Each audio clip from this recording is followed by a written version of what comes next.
माणसाच्या आयुष्यामध्ये खूप गमती जमती भरलेल्या असतात. फक्त माणसाने मागे वळून बघितलं ना की त्याला हसू येतं. बघा माझं तसं झालं. माझ्या आयुष्यामध्ये खूप गमती जमती भरल्यात आणि त्याच्यावर मी एक पुस्तक लिहिलं रामनगरी म्हणून. आणि त्या रामनगरी पुस्तक इतकं गाजलं की 11वीला धडा, 12वीला धडा, SYला पुस्तक लागलं, MAला पुस्तक लागलं. मी कधी कॉलेजमध्ये गेलोच नाही. जाणार कसा? SSCचा दरवाजा 3 वेळा ठोठावला तरी दरवाजा उघडला नाही. पण माझं पुस्तक मात्र गेलं. माझ्या पुस्तकाचं वैशिष्ट्य असं आहे की मी स्वतःला कुठेही लपवलं नाही. सरळ सरळ सांगितलं जातीने मी न्हावी आहे म्हणून.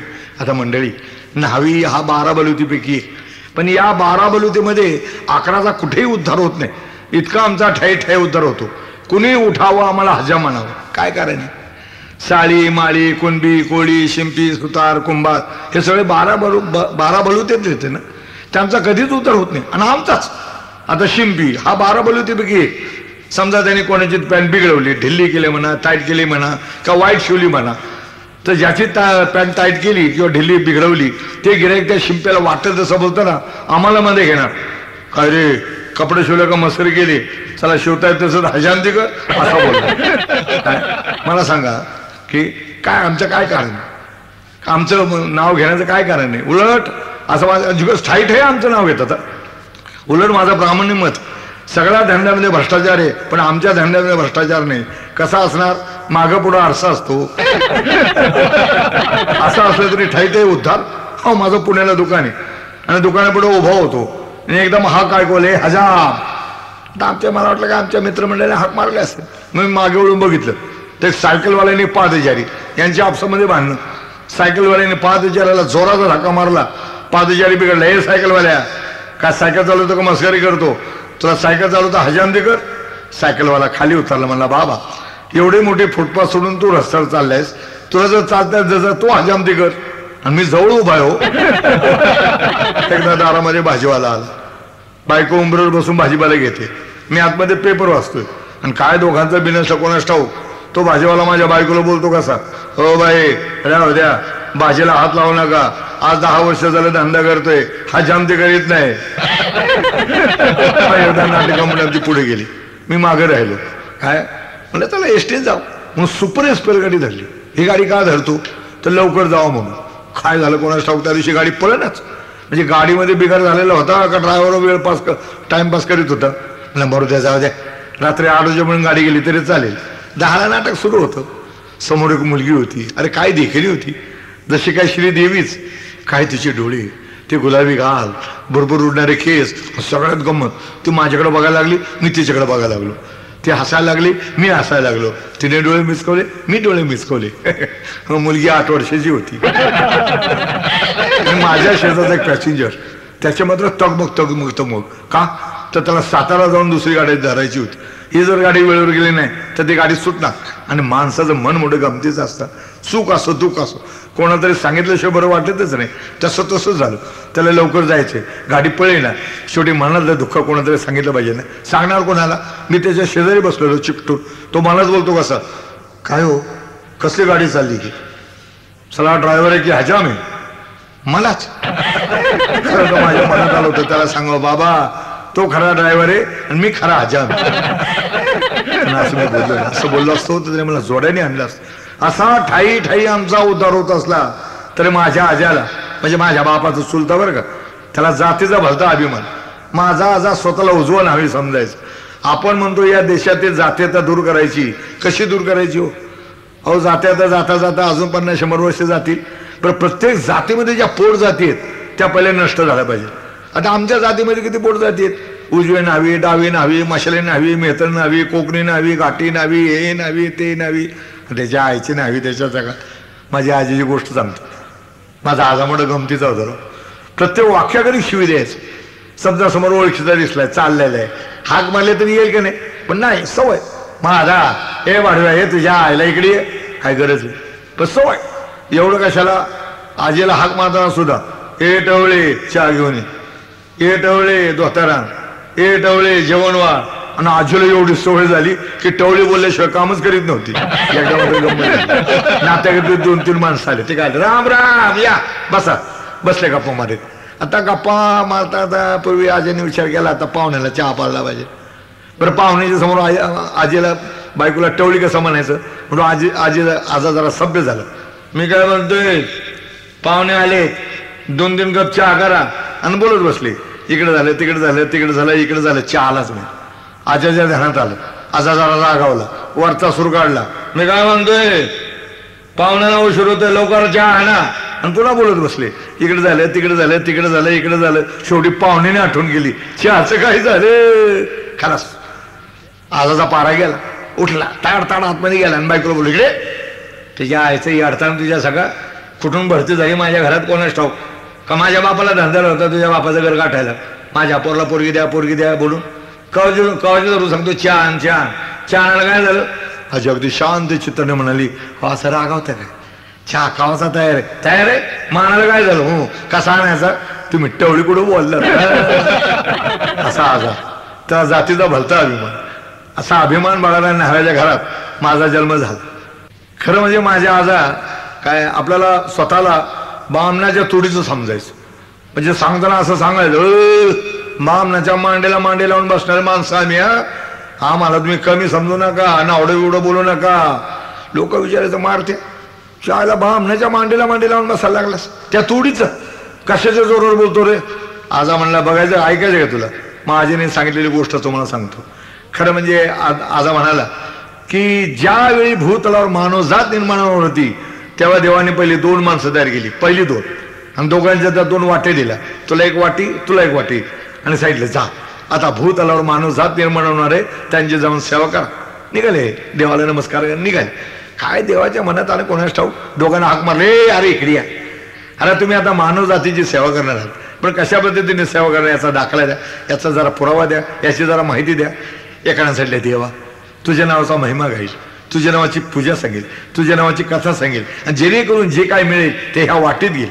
देव म्हणला, छान, म्हणजे तू माझा प्रसार करून माझ्या नावाची भीक मागून तू जगणार आहेस, धन्य तुझी. दुसऱ्याला विचारलं, बाबा तू का सगळ्या मानव जातीची सेवा करणार आहे. एकदा त्यांनी देवाकडे बघितलं आणि एकदा जोडीदाराकडे बघितलं. देव म्हणजे मुळगावकरचं चित्र, मुळगावकरचं चित्र कसं सगळ्या गोष्टीने व्यवस्थित, आणि जोडीदार म्हणजे दाढी वाढलेली केस वाढलेली. जोडीदारला खाली बसवालं, काय हातामध्ये वाटीत होती. देवाकडे गेला, देवा जरा पाणी द्यावं. देव विचारच पडला, याला कुठून पाणी द्यावं, पण हिंदू धर्मातला देव आहे, कुठून काय निर्माण करेल त्याचा नियम नाही. देवाने काय करावं, देवाने करगळी पुढे केली आणि त्याच्यातून सुर पाणी आलं. काय तेव्हापासून शाळेमध्ये हे दाखवतात, म्हणजे आपली करगळी. मास्तरला नाही का म्हणतात, मास्तर जाऊन येऊ का, मास्तर म्हटलं जा, हा तेच बरोबर झालं. पाणी घेतलं, डोक्याला दाढीला चोळलं. आता खरडायचं कसं, आणि देव सुद्धा हातामध्ये सुदर्शन चक्र फिरवीत, हा काय करतो ते बघत होता. त्याने देवाकडे बघितलं काय, आणि त्याच्या हातातलं सुदर्शन चक्र बघितलं. आला देवाकडे, देवा तेवढं जरा सुदर्शन चक्र द्या. देव विचारात पडला, एवढे माझे भक्त होऊन गेले, कोणी सुदर्शन चक्र मागितलं नाही, आणि मागतोय, पण द्यावं, काय करतो ते तर बघावं म्हणून ते सुदर्शन चक्र दिलं. ते कुठल्या बाजूला धारे ते बघितली, आणि पहिली दाढी खरडली, आणि मग डोक्याला हात घातला, आणि डोक्यावरची केस टपा टपा टपा खाली पडायला लागली. त्याचा देव म्हणले, जरा थांब, त्याची सगळी केस काढू नकोस, अरे त्याला भूतलावर जायचंय, त्याच्या डोक्याला केस होते त्याची नाव निशाणी ठेव, म्हणून माथ्यावर केसाची बट ठेवून दिली. ती हिंदू धर्माची शिंगी. त्याला असा गुळगुळीत केला, देवाला सांगितलं, देवा मी अशा पद्धतीने मानव जातीची सेवा करणार आहे. देव भरता खुश, अरे वा काय, हा तर माझ्या नावाने भीक मागून जगणार आहे, आणि तू ना भीक असताना जगणार आहेस, म्हणजे भीक न मागता, म्हणून ना भीक, किती छान शब्द आहे आम्हाला नाही आमच्या समाजाला, ना भीक, भीक न मागणारा. पण या नावाने कोणी आम्हाला हाक मारित नाही, तो हाक मारतात याच नावाने, हे हजाम. आणि असं जरी असलं तर माझ्या आजाला आपल्या जातीचा भलता अभिमान, आणि अशा अभिमान बाळगणाऱ्या न्हाव्याच्या घरात माझा जन्म झाला. अरे जन्म सगळ्याचा होतो, पण माझ्या वेळेला माझ्या आईने बोटं मोडावी. कुठल्या नक्षत्राच्या टायमाला हे कार्ट जन्माला आलं आणि बाप पळून गेला, झालंच तसं. म्हणजे काय झालं, आईची 3 बाळणपण माहेरी झाली, आणि 3ही पोरं मिली. माझ्या वेळेला ज्यावेळी बाळणपणाकरता माहेरी गेली तेव्हा आईची आई म्हणाली, गोदे आलीस 4 दिवस राहा, पण बाई आहे तुझं बाळणपण तुझ्याच गावी कर. आई म्हणली, का मी का तुला नकोशी झाली का, येडीच ग तू. हा अगं 3 वेळा बाळणपणानं आलीस, 3ही पोरं मिली, पुन्हा जर 4थं तसं काय झालं तर तुझ्या सासाची माणसं म्हणतील, गोदी बाळणपणा करता माहेरी जाते आणि पोरं खाऊन येते. नको बाय असं नको जा. म्हणून आई परत आली. आजीने बघितलं, गोदी बाळणपणा करता परत. बाळणपण म्हणजे खर्च हो. माझ्या आजीला ते नको होतं, माझ्या आजीचं वैशिष्ट्य होतं. वैशिष्ट्य असं होतं की वंश वाढला पाहिजे पण कसा लोकांच्या खर्चाने झालं. त्याने बापाला बोल ए बोल ए ठ्या इकडे. बाप थरथरत आला कारण आता तसं कडकच होत. ए इकडे गोदी बाळणपणात आता माहेरी का मारून परत का आली. बाप म्हणला त्याचं काय 3 बाळणपणं तिकडे झाली पुन्हा 4थं आपल्याला काय लाज आहे का. हे लाजवाल्या तू पोरांची संख्या वाढवून आम्हाला पोसायला सांग. बाप म्हणला असं किती आहे 4थं पहिलेच आहे तुमच्यासारखी 12 नाही ना. माझ्या आजाला 12 पोरं होती. काय जुन्या लोकांचा स्टॅमिना होता नाही. 12 पोराचा आकडा काढला राजाने खाडकने मुस्कडत मारली. जशी मुस्कडत मारली त्याच वेळेला वाड्यातून बाई पळत आली. त्याच क्षणालाच वाड्यातून बाई पळत आली. पळा पळा पळा पळा गोदाबाईला पोर झालं गोदाबाईला पोर झालं. त्याच वेळेला गावामध्ये मोठी आग पळा पळ पळा पळ पळा पळा पळा कुशाबा काळाच्या घराला आग लागली कुशाबा काळाच्या घराला लागले.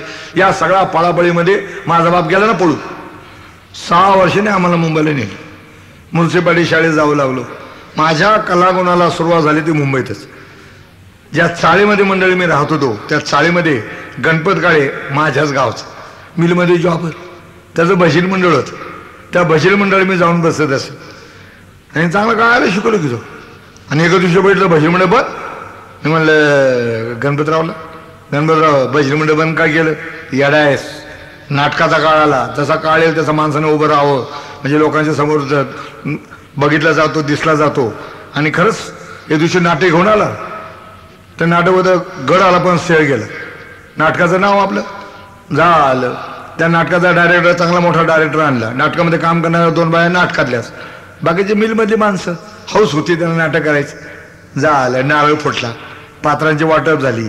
तो तानाजी तो शेलार मामा तो सूरज पिसाळ तो उदय भानू तो मावळा तो कावळा काय असेल ते. शिवाजीला कोणा करायचं. शिवाजी म्हणजे महाराष्ट्राचं स्फूर्तिस्थान कसा भव्य दिवस जरा पाहिजे नाही. पण मिलमधली माणसं कष्ट करणारे राबणारे घाम घालणारे कुठून पर्सनॅलिटी असणार हो त्यांची. कोणाचा डोळा कुठं कोणाचा तोंड कुठे पण डायरेक्टर पुढे हुशार. त्यांनी बघितलं या नाटकाचा मालक कोण गणपत काळे त्याला शिवाजी करून टाकलं. आणि गणपत काळे सुद्धा काय देखा नव्हता. वाकडं तोंड हेकणा डोळा पण कोणी विरोध केला नाही हो. कसा करा नाटकाचा मालक समजा एखादा बोलला सकाळी हेकणा शिवाजी लोक मान्य करतील का तर हाकलून काढेल त्याला. झालं तालमी सुरू झाली. 1.5 महिना तालमी झाली होती 1.5 महिना. पण या 1.5 महिन्याच्या तालमीमध्ये गणपत काळीची तालीम कधी झालीच नाही. याला कारण गणपत काळे भलतं आगाव. डायरेक्टर बोलवा चला गणपतराव तुमची तालीम घेऊया. माझी तालीम घेत आहे काय. डायरेक्टर नाटक कळून केलेला माणूस मला शिकवू नका. खरं म्हणजे हे नाटक मीच बसवणार होतो पण मला वेळ मिळणार नाही. मी तुम्हाला चान्स दिला तर मला शिकवायला लागलं. शेवटचे 4 दिवस सांगा कसं यायचं कसं जायचं ते. डायरेक्टरला खरंच हुशार माणूस आहे. तर समाजामध्ये अति हुशार असलेली माणसं संकट डोळं उभं राहिलं की त्यांची काय पळापळ होते ते तुम्हाला ते दिसलं. नाटक होतं दामोदर रात्री 8:30ला नाटक. नाटकातली काम करणारी मंडळी बिचारी 5-6ला आली. कपड्यावाला आलेलाच होता. हो इकडे हो नाटकात काम करताना चला कपडे घाला. ढिले झाले तर बदलून राहणार. बरं सगळ्यांनी कपडे घातले काढून ठेवले. शिवाजी महाराजांनी कपडे घातले. सुरवार घातली अंगरका घातला जिरटोप घातला. बरं घातला तर घातला काढून ठेवा का नाही तर बाहेर हिंडून आला. शिवाजी महाराज पान खाला पानावरच्या दुकानावर. बरं आला आला कपडे काढावं की नाही तर आरशामध्ये बघता बघता एकदम त्याच्या लक्षात आलं की आपण तलवार बांधलेली नाही. बरं तलवार बांधली. उपसाची काही गरज आहे का तर तलवार उपसली. जशी तलवार उपसली नुसती मूठ हातात आली. त्याने कपड्याला बोलवले कपड्याला इकडे हे काय शिवाजी महाराजाची तलवार आहे. चालेल उपसावर नुसती मूठ हातात आली. कपड्यावाला शांत चित्ताने म्हणाला एवढी चांगली चिटकवली होती कशाला उपसली. गणपतराव म्हणले अरे मी शिवाजी आहे. राव द्या राव या नाटकाला मी 25 वेळा कापडं पुरवलेली आहेत. या नाटकामध्ये शिवाजी महाराज कधीच तलवार उपसत नाही. कशा पद्धतीने तयार करून ठेवली होती चांगली चिटकवली होती कशाला उपसलीत. शेवटी गणपतराव म्हणला बाबा असं करू नकोस. माझ्या नाटकाला मोठे मोठे लोक येणार आहेत. साहेब लोक येणार आहेत शेजारी पाजारी गावचे घरचे काय आजूबाजूचे. राखे तलवार भाडे जास्ती देतो मान्य. झालं. मेकअपवाला आला. मेकअप झाला. पहिली बेल झाली दुसरी बेल झाली. आता आपल्याकडे तिसरी बेल व्हायच्या आधी आपण नटमंडळी असतात ते थोडा मोठ्या पाया पडतात. काय आता इथे थोरला कोण गणपत काळे. सगळेजण त्याच्या पाया पडत होते. आणि गणपत काळे सुद्धा का आशीर्वाद देत होता. बाढव्या जर का चुकलास तर जोडीने आणील. झालं. पहिला तिसरी बेल झाली. पहिला अंक होता तानाजीच्या घरचा. पोराचं लगीन काढले आवडतं कोणाकोणाला द्यायचं. तानाजी शेलार मामा तानाजीच बायको तानाजीच पोरग म्हणजे काच काम केलं राव. फर्स्ट क्लास अंक झाला. लोकांना वाटलं वाच चला आता नाटकाला तर चांगली सुरुवात झाली. डायरेक्टरला हुरूप आला. आता दुसरा अंक होता शिवाजीचा.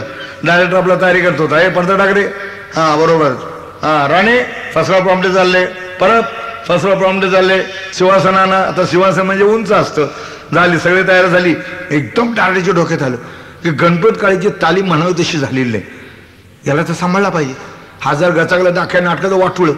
म्हणून खास गणपताला सांभाळण्याकरता एक प्रॉम्प्टर बोलवलं. हे इकडे सिंहासनाखाली लप आणि मोठ्याने सांग, लोकांना ऐकू गेलं तरी चालते. त्याकडे तसं चालत होतं. झाली सगळी तयारी केली आणि गणपतराव हाक मारले, का ना चला गणपतराव, हो शिवाजी महाराज. आता तुम्ही मला सांगा मंडळी की शिवाजीचा आपल्याला अभिमान आहे हो, हा म्हणजे काय समजा तुम्ही शिवाजी झाला तर कसं छातीकडून येणार की नाही. पण गणपतराव घाबरलेला, किती घाबरला, काय खांब फुटलेला, हा टोप खाली आलेला आणि असं छातीकडून याची बदली काय पोक करून आला, टपक टपक टपक टपक आणि बसकन खुर्चीवर बसावं तसं बसले. असं कुठे शिवाजी बसले का. गणपतराव आपल्या डायरेक्टरला कळलं ना की सर याचं काय झालंय, काय तब्येत बिघडली नाही ना. म्हणून मला गणपतराव तब्येत बरी आहे ना, सगळं बरोबर आहे, पण मला जरा सांभाळून घ्या, सांभाळून घ्या. पाठ केलंय ना, अख्खं पुस्तक पाठ केलं, पण नेमकं माझं भाषण कोणतं तेच कळत नाही. काय त्याच्याकरता सांगत होतं पाठ करा पाठ करा पाठ करा. काय झालं त्याचं काय, सगळं नाटकाचे जबाबदार माझ्यावर, हे करायचं ते करायचं ते करायचं हे करायचं. मला वाटलं आज पाठवलं उद्या पाठवलं, असं करता करता 1.5 महिना केव्हा केलं तेच कळलं नाही. नाही तसं माझं भाषण मी वाचलं. एक काम करायला मला 1 तास वेळ द्या, 1 तास मी बरोबर पाठ करतो. काय वेळेविडे आहेत का तुम्ही. ज्याला 1.5 महिना पुरला नाही त्याला 1 तास काय पुरणार आणि 1 तास देणार कसा. आता दुसरा अंक नंतर तिसरा अंक, लोक घरी जातील. आता किती अंक आहे, दुसरा नंतर तिसरा. एक काम करा माझ्या करता, चला तिसरा अंक पहिला घ्या आणि दुसरा अंक नंतर घ्या. गणपतराव हे ऐतिहासिक नाटक आहे, लोक आम्हाला जोड्याने आणतील. कुठं लोकांना माहिती हो आपला इतिहास कुठून सुरू झाला तो, त्याने असं करता येणार नाही. दुसरं तर दुसरं नका नका. माझ्या हातपाय लटपट कापायला लागलेले. तर एक काम करा, मला नाटकातून काढून टाका काढून टाका काढून टाका काढून टाका. आणि लोकांनी विचारलं शिवाजी कुठं, तर काय सांगायचं, दौऱ्यावर गेला म्हणून सांगा ना. असं काय करतो गणपतराव, ते चालणार काय. दुसरा तिसरा तिसरा. एक काम करा ना, आम्ही तुम्हाला सांभाळून घेतो, बस तुमचं सगळं भाषण जिजाबाई बोललं, सगळं भाषण. म्हणजे मी काहीच बोलणार नाही, पाठ नाही काय नाही, तुम्ही काय बोलणार सगळं. हा एक महत्वाचं सीन आहे की जे त्याला टाळ्या मारतात लोक, कधी टाळ्या वाजवतात की तानाजी येतील, शेलार मामा येतील, दोघांना मुजरा करतील. काय दोघंजण तुम्हाला मुजरा करतील, तुम्ही उठायचं, शेलार मामाला कडकडून आलिंगन द्यायचं आणि प्रेमाने जवळ बसवायचं. नका नका मला उठायला सांगू नका, माझे हातपाय लटपट कापायला लागलेले आहेत, उठायला सांगू नका. मग शेलार मामाला आलिंगन कोण देणार, जिजाबाईला सांगा ना. असं काय करता, मार खायचं का मला. एवढा सीन तुम्ही करा. तयार तयार. तिसरी बेल वाजवली आणि पडद्यावर गेला आणि एकटा शिवाय गणपतराव शिवाय म्हणजे स्टेजवर एकटा. काही काही नाटकामध्ये कसं असतं 2-4 पात्र असतात. एखादा पात्र जर घाबरलं तर बाकीची पात्र त्याला सांभाळून घेतात. हा एकटा आणि घाबरलेला माणूस आपल्याला किती लोक हसतात ते बघत असतो. समजा एखादा सायकल शॉट नाका रपकणी आपडला, खूप मार लागलेला असतो आणि आजूबाजूला विचारतात काय रे काय लागलं बरं का नाही, काय नाही काय नाही काय नाही काय नाही. आणि घरी गेला काय गणपतराव तस पडद्यावर गेला लागला. पण लोकांनी बघितलं, आईला गणपतराव शिवाजी कडकडून टाळी पडली. खरं म्हणजे पहिली टाळी गणपत काळीच्या बायकोनेच मारली. अगं बाया आमच्या हे शिवाजी झालेत होय. मग काय त्यांच्या घरच्या लोकांनी टाळ्या वाजवल्यावर सगळ्यांनी टाळ्या वाजवलं कडकडू. आणि आपल्याला सवय आहे की 2-4 लोकांनी टाळ्या वाजवलं की आपण सुद्धा टाळ्या वाजवतो. काय खरं म्हणजे आपण आपल्या आपसामध्ये बोलत असतो, का टाळ्या वाजवलं आपल्यालाच कळत नाही. तसं झालं, सगळ्यांनी कडकडून टाळ्या वाजवलं आणि त्याचा परिणाम गणपत काळावर केवढा झाला.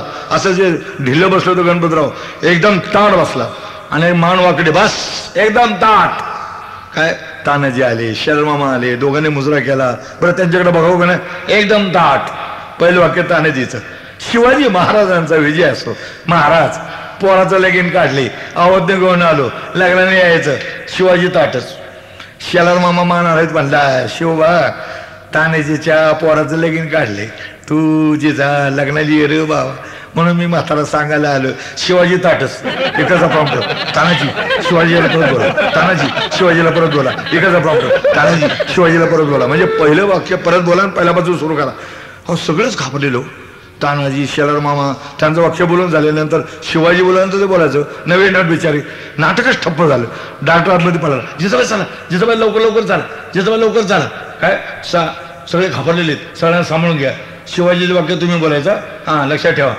हो आणि बघा शिवाजीला सांगा शेलार मामाला आणि नेऊन जवळ बसवायचं, तुम्ही हात लावू नका, लोकांचा गैरसमज होईल. आता जिजाबाई म्हणजे आदर्श माता. आणि का आदर्श नाही? ज्या माऊलीने आपला नवरा स्वारीवर असताना आपल्या मुलाला एवढा मोठा केला की आज जी महाराष्ट्राची मान ताट आहे त्या महापुरुषामुळे. पण या नाट्या कधी कधी नाटकाच्या भूमिका शिरतात, नाही तर स्वतःच्या भूमिकेत वावरत असतात. ही नटी तसलीच होती. कधी जिजाबाई म्हणजे सोजवळ पद्धतीने येणं, सोजवळ पद्धतीने बोलणं, सोजवळ पद्धतीने चालणं सगळं पाहिजे की नाही. ही आली तर तुरकू तुरकू तुरकू तुरकू तुरकू तुरकू हेलन चालते तशी आली तर आली त्यांनी लवकर बोलावं नाही तर सारखी आपली ताण्याजीकडे बघत होती, सारखी आपली ताण्याजीकडं. सगळ्या लोकांना संशय लागला, हे काय ताण्याजी लाईन मारती की काय, मातू कोणते ओरडलं हो बोला लवकर. बरं बोलणं तरी सोजवळ असं नाही तर लटके. कोण? तानाजी. शेलार मामा केव्हा आला? शिवबा पाहिलेस का? तानाजी आले, शेलार मामा आले. का जिजाबाई? बरं इतकं बोलून सुद्धा शिवाजीनं बघावं का नाही तर आपलं शिवाजी ताट. तर जिजाबाईच्या लक्षात आलं की शेलार मामाला आलिंगन देऊन जवळ बसवायचं. पण तो हळूच बोली, शिवा उठ शर्माजवळ घे, शिवा उठ शर्माजवळ घे. हा उठायलाच तयार नाही. छोटी मोठ्यानं ओरडली, हो गणपतराव उठा. तरी शिवाजी येतात, एकाचा पाऊंट उठा उठा शर्माजवळ घ्या, उठा उठा शर्माजवळ घ्या, एकाचा पाऊंट उठा उठा शर्माजवळ घ्या, उठा उठा शर्माजवळ घ्या. सिंहासन असल्या पाऊंटर सिंहासन कथा कथा आली, हो उठा हो उठा हो उठा. समोरचा पेटीवाला ते म्हणजे उठ उठ ते ते उठ उठ. तरी शिवाजी येतात. शेवटी प्रेक्षकाला एजन ओरडला, हे गणप्या उठ. काय व्हायचं ते झालं. पब्लिक काय साधे बोळे काय, शिट्या आरोळ्या गोंगाट भोमा हो दारडा हातूनच पडता पडता पडता पडता आणि खाड करून पडता पडला. आणि गणपत गाडीची आय माय गाडी तुम्हाला लाज वाटली पाहिजे एवढीच. एकाचा प्रांत सांगतो उठा उठा, एकाचा प्रांत सांगतो उठा उठा. अरे सुवासन कथा कथा आलं तुम्हाला उठायला काय झालं? समोरच्या पेटीवाला सांगो. शेवटी प्रेक्षक ओरडले, तुम्हाला उठायला काय झालं? तर आपलं गणपत रडू नका, सगळ्या नाटकाचं वाटोळे गेले. मला एक सांगा, तुम्हाला उठायला काय झालं? कसं उठू? का हागलोय. म्हणजे चार चौकामध्ये असला घाणेरडा शब्द काढणं बरं नाही. पण करणार काय? गणपतकाळीने घाणच तशी केली. 86 झाले मी अमेरिकेमध्ये गेलो होतो. अमेरिकेमध्ये मराठी माणसं पुढे कार्यक्रम. अर्थात साहेबाला आपली भाषा कळणार नाही आणि साहेबाची भाषा मला कळत नाही, तर मराठी माणसं पुढे कार्यक्रम. आता ही मराठी माणसं म्हणजे किती फार मोठी करते ते 100-150 100-150. पहिला प्रयोग होता माझा मी लॉकीला. आता म्हणलं असला जर घाणेरडा शब्द काढला तिथे तर त्या लोकांना ते आवडणार नाही आणि ते हाकलून काढतील. म्हणून सुरुवात भरली, हा शब्द पाठ करून गेलो. झाला पहिला प्रयोग होता माझा मी लॉकीला. 150-200 लोक होते. आणि काय सांगायचो, पहिल्यापासून माझा प्रयोग इतका रंगला की आता जो मी घाणेरडा शब्द बोललो तो नकळत बोलून गेलो. आणि मग मला आठवलं, अरे आपण नाही त्या ठिकाणी घाणेरडं बोललो. म्हणून मी हात जोडून माफी मागली. म्हणलं मंडळी माफ करा, माझ्या तोंडातून नाही तो शब्द निघून गेला. त्याच्यातलं एक जण उभं राहायला लावला, नगरकर तुमचं आहे ते बोलत चाला, कारण तुमच्या बोलण्याने आम्हाला महाराष्ट्राचं असं दर्शन घडतंय. काय एका शब्दात त्या माणसाने महाराष्ट्राचं वर्णन केलंय. आणि खरंच आहे, मुठभर जर लोक सोडले तर आपण इतके घाणेरडे आहोत. नाटकाच्या दौरा आम्ही गावोगाव हिंडत असतो, गावामध्ये सुविधा केलेल्या असतात तरी आपलं डबडं घेऊन बाहेर चाललेले असतात, उघड्यावर बसतात. आपण बोला हो जा मोकळे नको गरम होते. हो हे कशाला? मुंबई पुण्याच्या आता येण्या जाणाऱ्या माणसाला माहिती आहे, रेल्वेच्या अवतीभोवती माणसं बसलेली असतात. अवतीभोवती सकाळच्या काळात हे दृश्य दिसतंच. आता मी पुण्याला राहतो, डेक्कन क्वीन सकाळी 7ची. एकदा मी डेक्कन क्वीन निघालो, नेहमीप्रमाणे चिंचवडच्या पुढे माणसं बसलेली. आता बसण्याबद्दल माझं म्हणणं नाही काय, मी आपल्या दारात उभं होतो, एकाने मला टाटा केला. मराठी 4थी पास झालो आणि बापाला मला इंग्रजी शाळेमध्ये घातलं. इंग्रजी 4थी शिकत असताना बापाचा गैरसमज, पोरगं भलतो इंग्रजी शिकतो. बरोबर आहे. ज्या काळामध्ये बहुजन समाजाची पोरं शाळेतच जात नव्हती आणि गेली तर पहिली दुसरी तिसरी काय लगेच कामाला, त्या काळामध्ये एका न्हाव्याने आपल्या पोराला इंग्रजी शाळेमध्ये घातलं, अभिमान असणारच. बरं माझा बाप रस्सर काम करायचं आणि माझ्या बापाची गिऱ्हाईक व्हीटी स्टेशनवरची हमाल मंडळी. एकदा मी आपला सिनेमाला पैसे मागायला गेलो, 2-4 गिऱ्हाईक बसलेली होती. माझ्या एका गिऱ्हाईकाने मला बघितलं, माझ्या बापाला विचारलं, इथ्या तुझं थोरलं बोरगं वाटतं. बापाने मान हलवली. अरे शाळेत जाते का असं मावाल्याने भटकते? बाप म्हणलं भटकतंय? हा इंग्रजी 4थी शिकते, इंग्रजी 4थी. त्या मराठी माणसाला खरं वाटेल, अरे आमचे मराठीचे बरोबर शिकणं तुमचं न्हाव्याचा बरोबर शिकतोय म्हणजे शिकणं सुद्धा पाहिलं होतं बघा. बाप म्हणला बघायचं का माझा पोरग किती हुशार येते. बापाने काय करावं त्यावेळेला दाढीचा साबण पुसण्याकरता केलेले पेपराचे तुकडे त्याच्यातला इंग्लिश तुकडा काढला आणि मला सांगितलं वाच म्हणून. आता विचार करायची ते BA-BCom झालेल्या पोरांचे बोंबोबोंब आहे ते तर मी काय वाचणार. परत न वाचवता बाप भलता रागीस मारणार म्हणजे मारणार हो आणि इतका मारणार का माझा गणपत काळे करणार. पेपर वाचायला सुरुवात केली कशाच्या जोरावर की ज्या वेळेला आपलं ब्रिटिशाचं राज्य होतं आणि युद्ध सुरू झालेलं दुसरं आणि मग काय राहायला फोर्ट समुद्राजवळ बोटी लागायच्या सगळे सोल्जर उतरायचे त्यांना मुंबईची माहिती नाही काय नाही मध्ये आम्हाला बोलवायचे बॉय कम हिअर बरं 2 पैसे पण करता आमचं खोटं नाटक इंग्लिश आम्ही बोलतो yes sir what do want yes sir.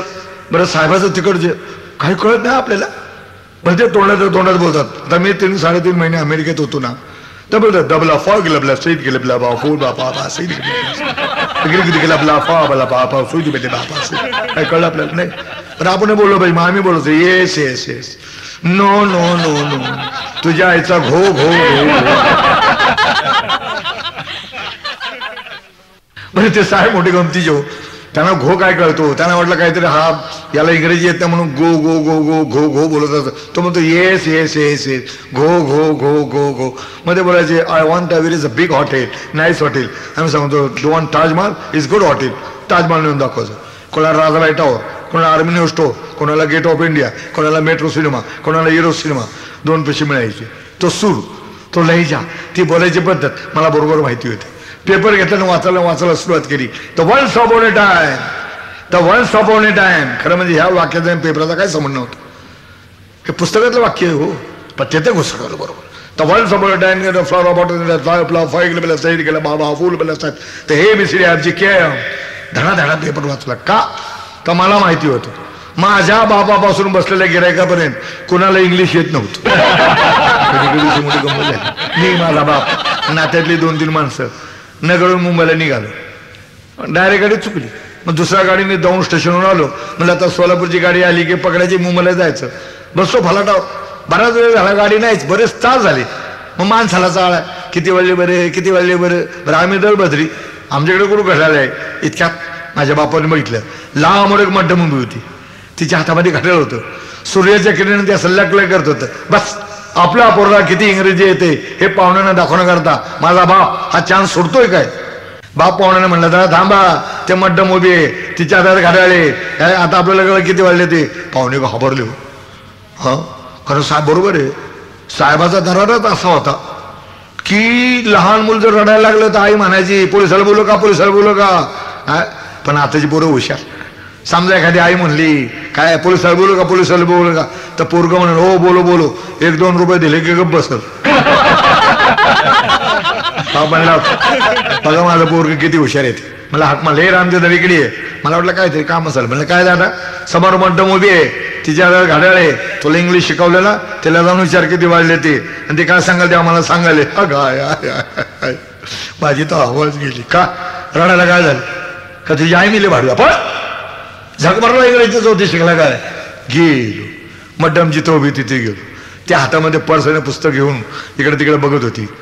बघता तिने माझ्याकडे बघितलं पहिली गोड असली आणि मग बोलली हाय.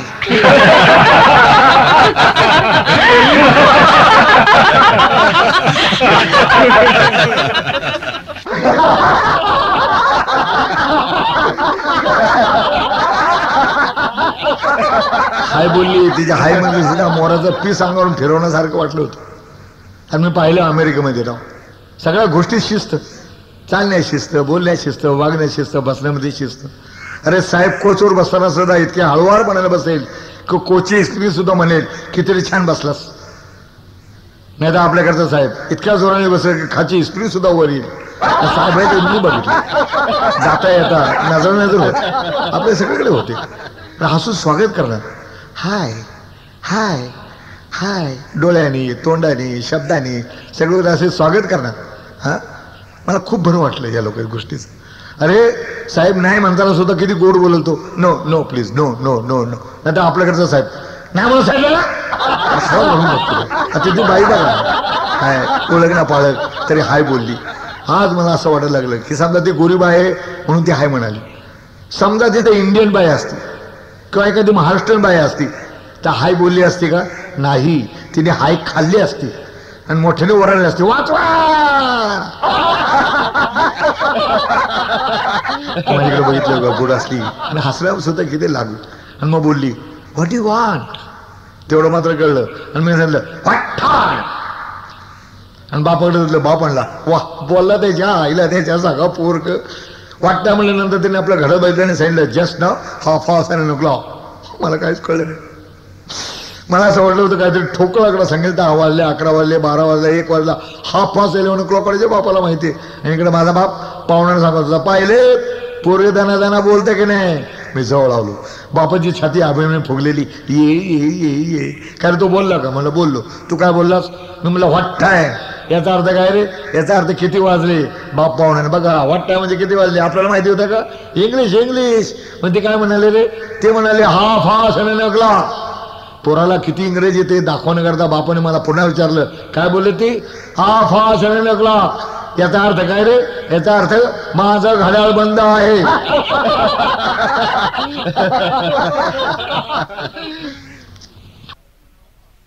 बापाची इच्छा माझी इच्छा खूप इंग्लिश शिकावं.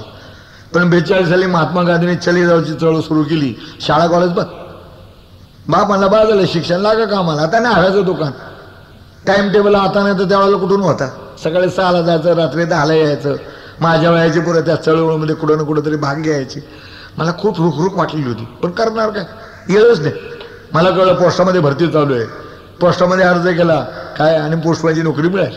10ला जायचं 5ला यायचं 10ला जायचं 5ला यायचं. 22 वर्ष मी सर्व्हिस केलेली. असो झालं. मग आता मला ह्या वेळेचा काहीतरी फायदा घ्यायचा आणि चळवळीला उपयोग होईल असं काहीतरी करायचं. बरं माझ्याकडे थोडंसं गाण्याचं अंग होतं. म्हणाले त्याला कुठल्या तरी कलापथकामध्ये जाऊ. कलापथकामध्ये जॉईन झालो. त्या सगळ्या लोकांना सांगितलं की नेकरकर तुमचा आवाज फार छान आहे हो, तुम्ही पेटी शिका. म्हणून पेटी शिकायला गेलो.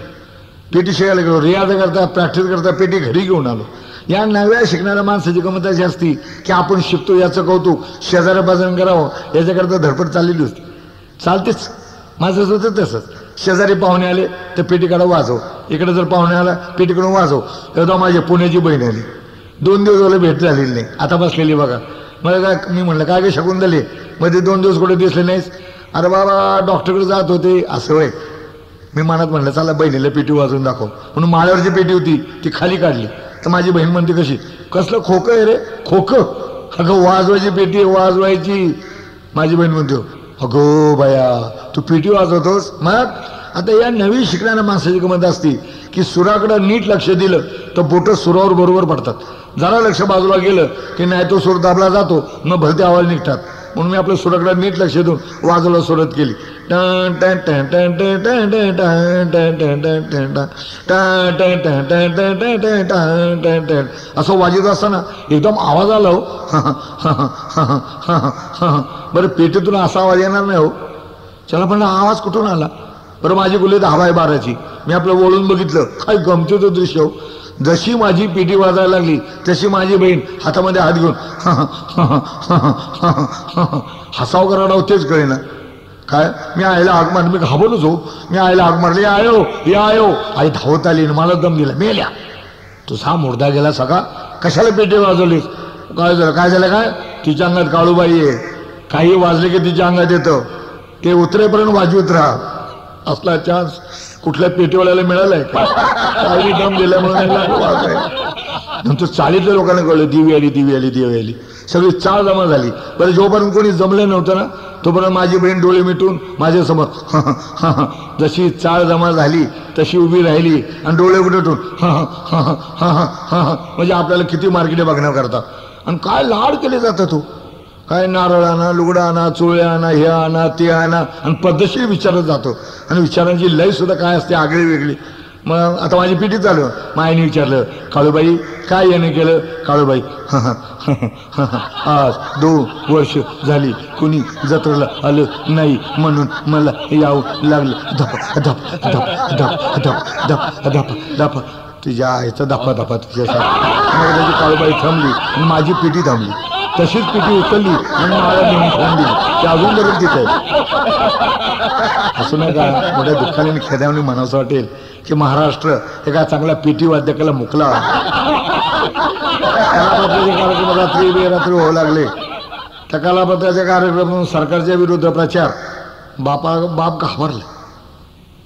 समजा धरला बेरला गेला आणि पोलीस पोस्टाची नोकरी गेली तर बोंबाबोंब. काय बरं पोराला आता मोठं झालं बोलता येत नाही म्हणून बापाने लग्न करायचं ठरवलं. हा जो लग्नाचा भाग आहे ज्याला पु ल देशपांडेंनी सांगितलं की साहित्यामध्ये अलंकार ठरावा अशा पद्धतीचं आमच्या नगरकाराच्या लग्नाचं वर्णन आहे. मोठा गमतीचा भाग आहे. पुण्याचे शंकर महादेव कदम आपल्या मुलीला नवरा बनकरता मुंबईला आहे.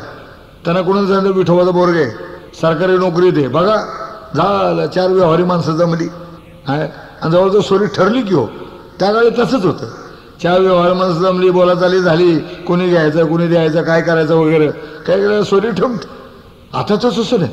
आता जर पोरं सांगतात की मला तुम्ही मुलगी पाहताय मुलगी पसंत पडली तर मी लग्न करीन नाही तर लग्न करणार नाही. समजा मी माझ्या बापाला त्यावेळेला बोललो असतो की दादा मला मुलगी पसंत पडली तर मी लग्न करीन नाही तर लग्न करणार नाही तर बापाने खाडकन मुस्काडत मारली असती आणि सांगितलं असतं भाडव्या मी जर असं बोललो असतो तर तुझा जन्म झाला असता का. मला सोडी ठेवली. शंकरराव म्हणले साखरपुडा पुण्याला करायचं आणि आता जरा पोराला घेऊन या म्हणजे घरच्या लोकांना बघता येईल. बापाने कबूल केलं. झाले गेले शंकरराव. आम्ही आपली 5ची गाडी धरली. रात्री 10 वाजता पुण्याला. माझी बहीण मंगळवार पेठेमध्ये राहत होती स्टेशनजवळच आहे. त्याला गेलो तिच्या घरी जेवलो खावलो झोपलो. सकाळी उठलो सगळं आटपून तयार. शंकररावचा माणूस आला चला तुम्हाला शंकररावने बोलवले. बाप आणला कसं काय जायचं त्या रिक्षाने होते टांगे होते आणि बापाची इच्छा टांगेतून जावं. माझ्या बापाची अनेक इच्छा टांगेतून जावं बोटीतून हिंडावं आघाडीतून हिंडावं चांगल्या चांगल्या हॉटेलमध्ये खावं चांगलं नाटक बघावं चांगला सिनेमा बघावा पण कसं लोकांच्या खर्चाने. बाप म्हणला टांगेतून जायचं का टांगेतून. शंकररावचा माणूस हुशार. तो म्हणला काय करता टांगा दारोलाचं पूल गणेशपेठ डोल्या मारुती चला टांगा टाकेत जाऊ. आणि आमचीच फिरकी घेतली. निघालो बोलत बोलत माझी पहिली वेळ पुणे बघायची म्हणून मी आजूबाजूला बघत निघालो आणि माझ्या संगतीची माणसं पुढे घ्यावं निघून गेली तेच कळलं नाही. चुकलो. आता बाप मारणार म्हणजे मारणार हो. भरता लागेल. माझ्या बापाचे 2 किस्से सांगतो म्हणे गमतीचे. पूजा करावी माझ्या बापाने. मुंबईला असताना सकाळी 4:30ला उठायचा. पहिल्या नंबर नळावर आंघोळ करायचा. मायला उठवायचा उठ उठ उठ चल पहिला मला उठलं नाही तो बरोबर आवरून घे नाही तर ओरडत बसते पहिला मला बंद कर पहिला मला बंद कर. आई नळावर गेली. आता आमच्याकडे 10 बाराची कोपऱ्यामध्ये पूजा करायची बापाला. आम्ही भावंड 2-3 झोपलेली.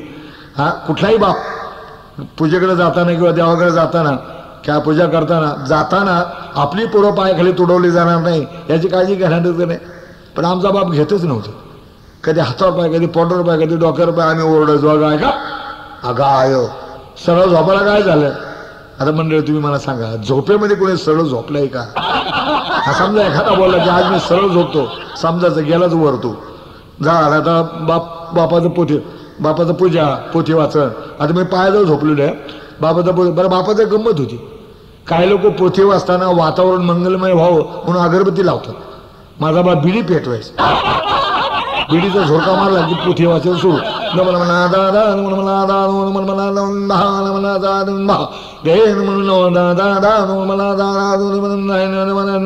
झोपे माझा पाय बापाला लागला. भाडव्या नीट झोप झोपेत. बरं त्या पोथीमध्येच शिवाय द्यायचा. बरं अनेक वेळा मी जागा व्हायचो म्हणलं काय बाप पोथी वाचतं ते ऐकावं एक शब्द कधी कळला नाही. माझ्या बापाचं सोडून द्यावं.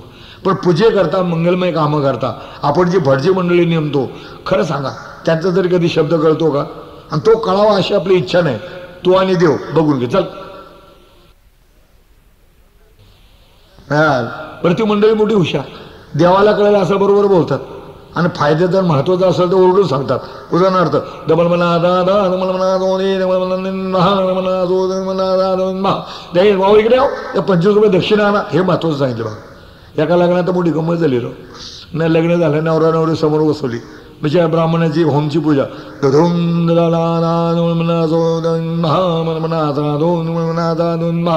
पाणी होता फुलं टाका हातोडा बाळ हाताला हात लाव म्हणजे नवरीने नवऱ्याच्या हाताला हात लावायचं की नाही तर बाळ मोठं गुणाचं भज्जीच्या हाताळात लावला. माझ्या बापाचं एक शिकारी गिरायक होतं. दुसरा किस्सा काय, वर्षा 2 वर्ष होतं कधी शिकायला जायचं होतं कोल्हापूरचं. एकदा हे बघायचं दाढी करायला आलंच ते, राम राम या बसा. दाढी करता करता बाप म्हणला, मध्ये 2-3 महिने कुठं दिसले नाहीत. शिकारायला गेलो होतो शिकारायला. आता माणसाला उत्सुकता असते शिकार कशी काय करतात ती. बाप म्हणला, कारण आपण वाघ बघितला तो पिंजऱ्यात आणि याने तो समोर समोर वाघ मारलेला. बाप म्हणला, शिकार कशी काय करता तो. शिकारी खुल्ला. तो म्हणला, समजा एखाद्या वाघाने गावामध्ये धुमाकूळ घातला असेल, काही जनावरं मारले असतील, तर कलेक्टर आम्हाला सांगतो की अमुक अमुक वाघाचा बंदोबस्त करा. मग आम्ही गावामध्ये हिंडतो, जंगलामध्ये हिंडतो, वाघ कसा आला कसा गेला याचा अंदाज घेतो आणि त्याच्या वाटेवर शिकार करण्याकरता केलेलं मोठं स्टेज त्याला माच म्हणतात. खूप मोठं खूप उंच असतो. त्याच्यावर आम्ही बसतो. आता बाप आणि शिकारी याची जुगलबंदी. बाप म्हणला, किती वेळ बसता. शिकारी म्हणला, किती वेळ. अरे वाघाचे शिकारी काय खायचं काम आहे काय, रात्रभर बसावं लागतं डोळ्यात तेल घालून रात्रभर. बाप म्हणला, रे बाप रे. समजा तुम्ही रात्रभर डोळ्यात तेल घालून बसलात आणि वाघ नाही आला तर डोळ्यातलं तेल गेलं का फुकट. बघा बापाला तेलाची काळजी. मग समजा वाघ नाही तर काय करता. शिकारी म्हणलं, आम्हाला कळतं आता वाघ येणार नाही. मग आम्ही कंटाळू खाली उतरतो. बाप म्हणला, समजा कंटाळून तुम्ही खाली उतरलात आणि एवढ्यात वाघ आला तर काय होतं तुमचं. शिकारी म्हणलं, आम्ही काय बेसावत असतो काय, आम्ही लगेच गोळी जातो. ठा, ती नाही लागली तर, ती नाही लागली तर आम्ही दुसरी गोळी झाडतो. ती नाही लागली तर तिसरी गोळी. अहो समजा गोळ्या झाडल्या आणि एकही गोळी नाही लागली तर. शिकारी म्हणला, मग आपल्याला कळतो की आपला जीव धोक्यात आहे. मग जीव वाचवण्याकरता आम्ही झाडाकडे पळतो. वाघ तुमच्या मागं आलं तर आम्ही झाडावर चढतो.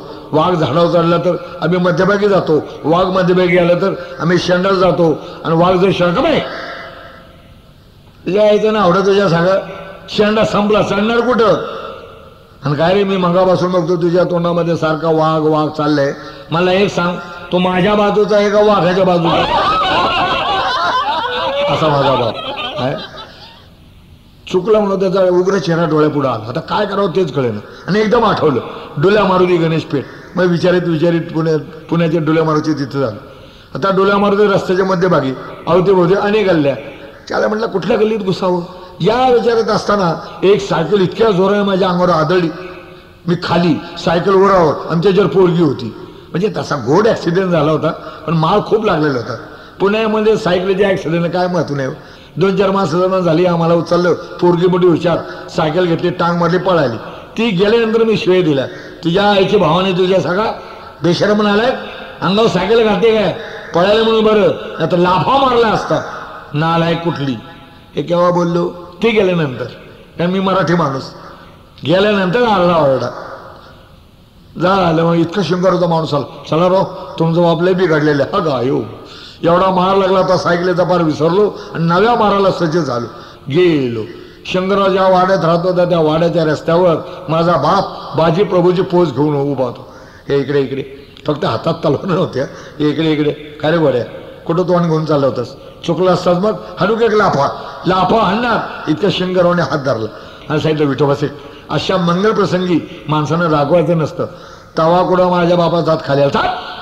गेलो शंकररावच्या खोलीमध्ये राहत होत्या त्या खोलीमध्ये गेलो. खोली आमच्या खोलीपेक्षा बारीकच होती. आमची खोली म्हणजे 10 बाय 12ची आणि शंकररावची खोली म्हणजे 8 बाय 8ची. हे म्हणलं गरीब दिसतात शंकरराव. चावळ्या टाकलं, बसायला बसलो. चुलीजवळ 2 बाया बसल्या होत्या. डोक्यावर मोठा पदर होता, तोंड दिसत नव्हती आणि माझी उत्सुकता याच्यातली आपली बायको कच्ची ती बघावी. सारखं बघत होतो, तोंड दिसणार. सारखं बघायचो, तोंड दिसणार. हे बापाच्या लक्षात आलं आणि खर्चून विचारलं, ए वड्या काय सर तिकडे बघतोस, लाकडं पेटले का नाही बघतोय. बऱ्याच वेळा आमच्या गप्पा झाल्या नाही तर शंकररावच्या लक्षात आलं की पाहुण्यानं चहा दिला नाही म्हणून त्या चुलीजवळच्या बायानं ओरडलं, ए काय का मग तोंड बघ आता, पाहुण्यानं चहा द्या. चुलीजवळची बाई म्हणाली, अहो दूधवाला सकाळी नाही आला, दुधाला माणूस पाठवले, दूध आलं की देते. कोणाला सांगितलं दूध आणायला, राधाबाईला. राधाबाईचं नाव काढून शंकरराव बिघडला आणि त्यांची आयमाय काढीत म्हणला, तुम्हाला लाज वाटली पाहिजे होती. अरे जिला माणसं बघायला आली तिला दूध आणायला पाठवले, वाटेल तसे शिव्या देणार. इतक्यात माझा बाप बोलला, शंकरराव अशा मंगल प्रसंगी माणसानं रागवायचं नसतं. इतक्यात कोणीतरी सांगितलं की राधाबाई आली. चुलीजवळची बाई उठली, साखरपुड्याचं लुगडं घेतलं, गेली. तीच दूध घेऊन आली, सगळ्यांना चहा दिला. नवी नवरी, नवं लुगडं नसून ठुमकत ठुमकत घरामध्ये प्रवेश केला. थोरा मोठ्याच्या बाय पडत पडत पडत माझ्याजवळ आली. माझी उत्सुकता आपली बायको कशी ती बघावी म्हणून मी बघायला गेलो. तो उडालोच. का उडणार नाही? अहो जिनं माझ्या अंगावर सायकल घातली तीच भावानी होती. लग्न ठरलं. माझं लग्न 4 दिवस चाललेलं होतं. तो 40-45 वर्षापूर्वीची गोष्ट. काय 4 दिवस 3 दिवस हळद जाऊन मी माझ्याच गावामध्ये शेवाय खात हिंडत होतो. या घरी त्या घरी. 4थ्या दिवशी लग्न. सगळा लग्नाचा खर्च शंकर होताच. आमच्या गावापासून त्यांच्या गावापर्यंत. तरीही माझा बाप ओरडत निघाला, वाटतं तेवढा खर्च झाला तरी चालेल, पोराचं लग्न थाटात करणार, सगळा खर्च शंकररावाचा. त्यावेळेला लग्नपत्रिका नव्हत्या. म्हणजे होत्या, आता ज्या विविध ढंगाच्या लग्नपत्रिका आहेत तशा लग्नपत्रिका नव्हत्या. तर छापलेल्या असायच्या तया, मध्ये जागा मोकळ्या, की आपली नावं घातली आपल्या पद्धतीची की झालं आपली पत्रिका तयार झाली. तशा लग्नपत्रिका आणल्या. 4 बरोबर बसवलेली लिहायला. मी बी लिहायलो होतो. बापाने सांगावं आम्ही लिहावं, बापाने सांगावं आम्ही लिहावं. बापाने सांगायला सुरुवात केली. मी सांगतो तसं लिहा. आणि जिथे जिथं मोकळी जागा तिथं पहिल्या जे मी सांगतो त्याचं लिहायचं. लिहा विठोबा तुकाराम नगरकर यांचा मुलगा चिरंजीव रामचंद्र. खाली लिहा शंकर महादेव कदम यांची मुलगी चिरंजीव सौभाग्यकांक्षिणी राधाबाई. विवाहस्थळच्या तिथं लिहा. विवाहस्थळ भातोडी बारगाव चांदबिबीच्या महाराजाव जिल्हा अहमदनगर. आपल्याच्या खाली लिहा विठोबा तुकाराम नगरकर. बस इथं असंच लिहायचं. सगळं व्यवस्थित लिहा. मला काम आहे, मी जातो. आणि बाप गेला. बापाला वाटलं पोरं बरोबर लिहितील, पण पोरं आहेत. पहिला 15-20 लग्नपत्रिका बरोबर लिहिल्या. नंतर काय काय घोटाळे केले हो. एकाने माझं नाव लिहिता लिहिता लिहिता स्वतःचं नाव लिहायला सुरुवात केली. एकाने माझा बाप शंकरराव आणि नवऱ्याचा बाप विठोबा. आणि एकाने तो कळच केला. एकाने लिहिलं होतं रामचंद्र विठोबा नगरकर यांचा मुलगा चिरंजीव विठोबा. आणि मुलगी कोण? चिरंजीव सौभाग्यकांक्षिणी शंकरराव. काय वाटतं ते चाललं होतं. 4थ्या दिवशी लांबचा पल्ला म्हणून सकाळी निघालो. मारुतीरायाचं दर्शन घेतलं. वेशीच्या बाहेर मारुतीराया असतोच गाव आमच्या गावाला.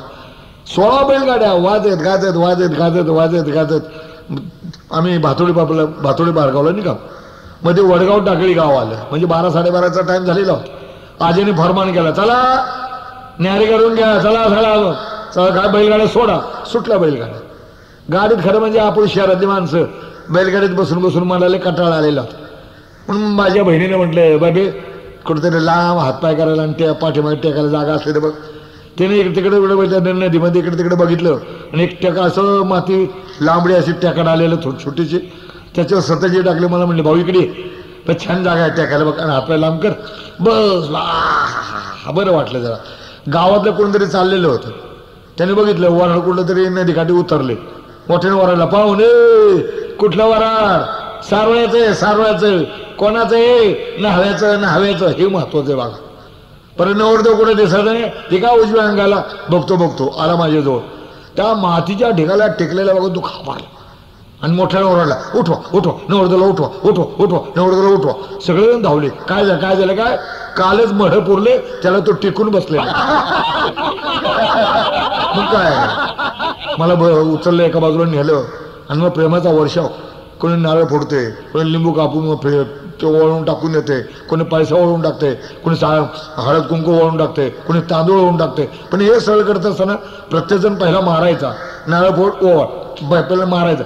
भाडव्या ओवाळ, साल्या ओवाळ, मेल्या ओवाळ. मला हे कळे ना, माझं लग्न एक मार खायचा दिवस आहे.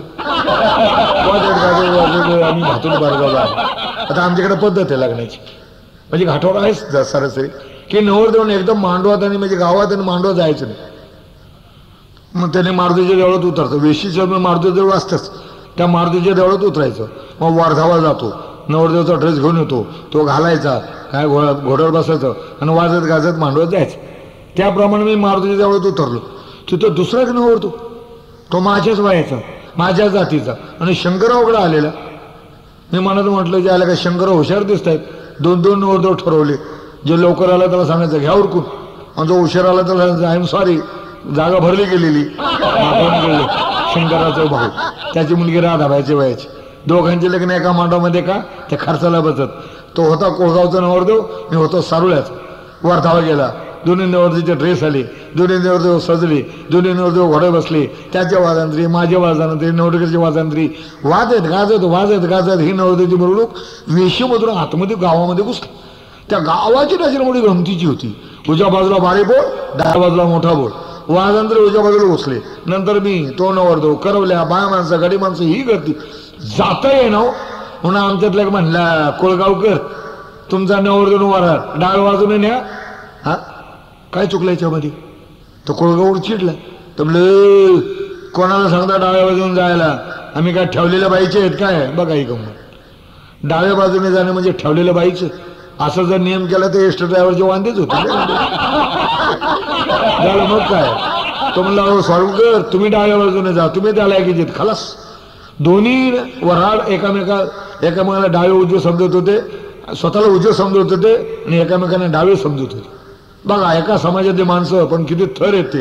आणि मग काय भांडणं सुरुवात 10-15 मिनिटं झाली भांडणं चालूच.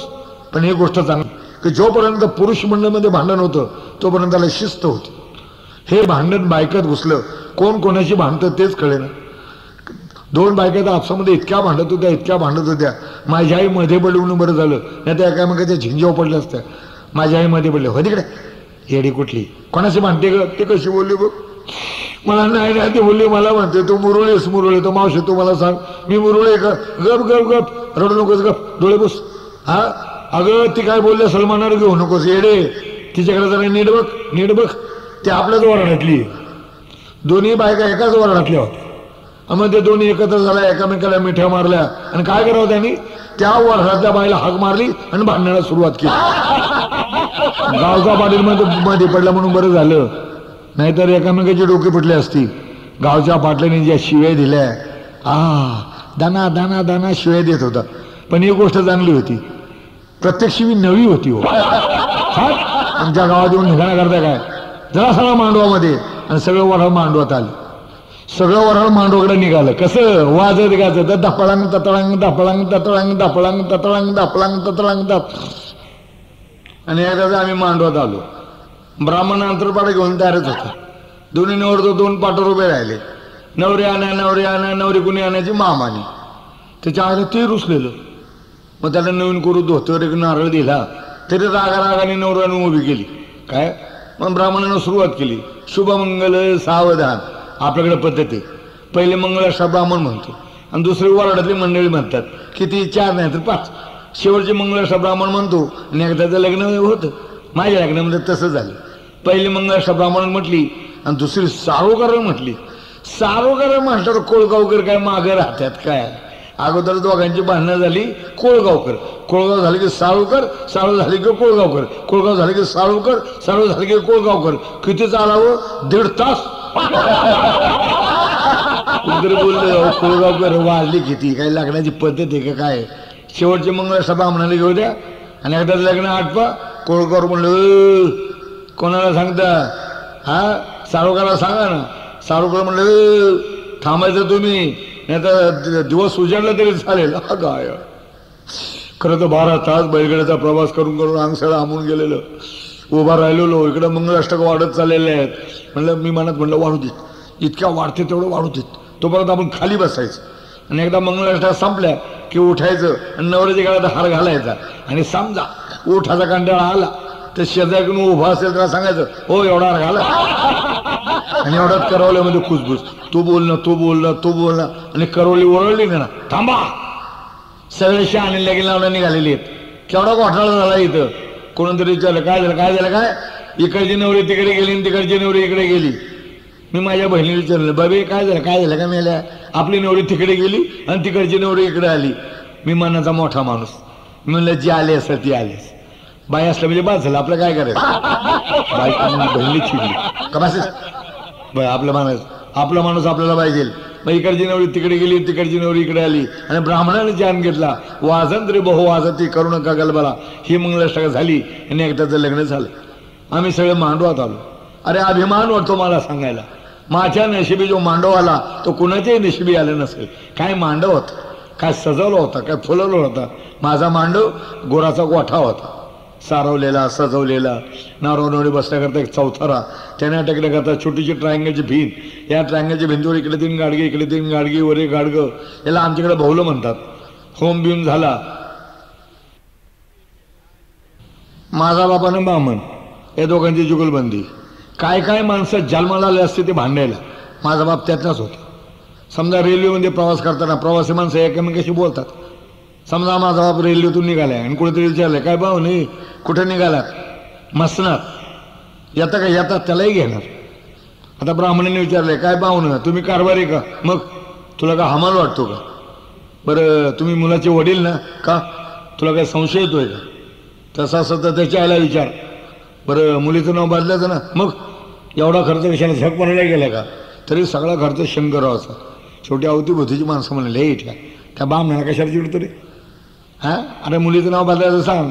बाप म्हणला मुलीचं नाव माझ्या बापाला लहानाचा मोठा केला त्याच्या हात्याने तिचं नाव आपल्या घरात असावं म्हणून माझ्या बापांना मुलीचं नाव कौशल्य ठेवा. ब्राह्मण असला बापाचं कौतुक केलं काय नाव शोधून काढले कौशल्या म्हणजे नवऱ्याचं नाव राम आणि बायकोचं नाव कौशल्या. या भारतामध्ये असं जोड असेल का शेवटी मग सीताही नाव ठेवण्यात. आता मी माझ्या बायकोला राधा म्हणून हाक मारतो पण आजूबाजूचे सगळे सीता सीता सीता. एक 2-4 वर्षापूर्वीचा गमतीचा किस्सा सांगतो तुम्हाला. त्याचं काय झालं की ज्यावेळेला रामायण चाललेलं होतं त्या दिवशी एके दिवशी मी घरी होतो रात्री 9 वाजता रामायण. शेजारच्या 2-3 बाया आल्या काही माणसं आली तेव्हा एवढा टी व्हीचा प्रसार झालेला नव्हता पण माझ्या घरी टी व्ही होता. रामायण सुरू झालं आणि नेमकं त्या दिवशी काय होतं की धरती माता वर येते आणि सीतामाला सांगते की सीते तुझं कार्य संपलेलं आहे तुला माझ्यावर कायमचं यावं लागेल. आणि हळूहळू सीताबाई निघालेली आहे. राम लक्ष्मण भरत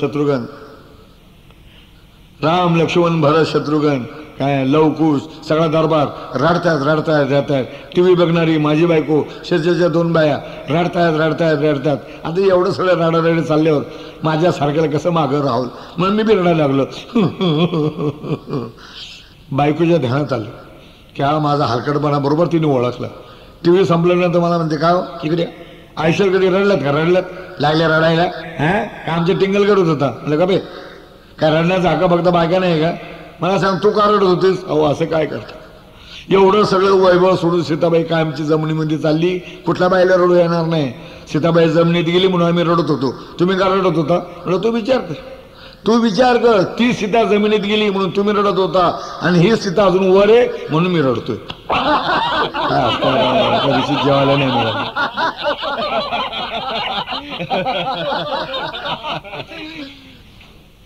40-45 वर्षापूर्वी एकदा मांडव बायांच्या ताब्यात आला की म्हणजे उखाणे चालतात हा माझ्या लग्नामुळे तसं झालं.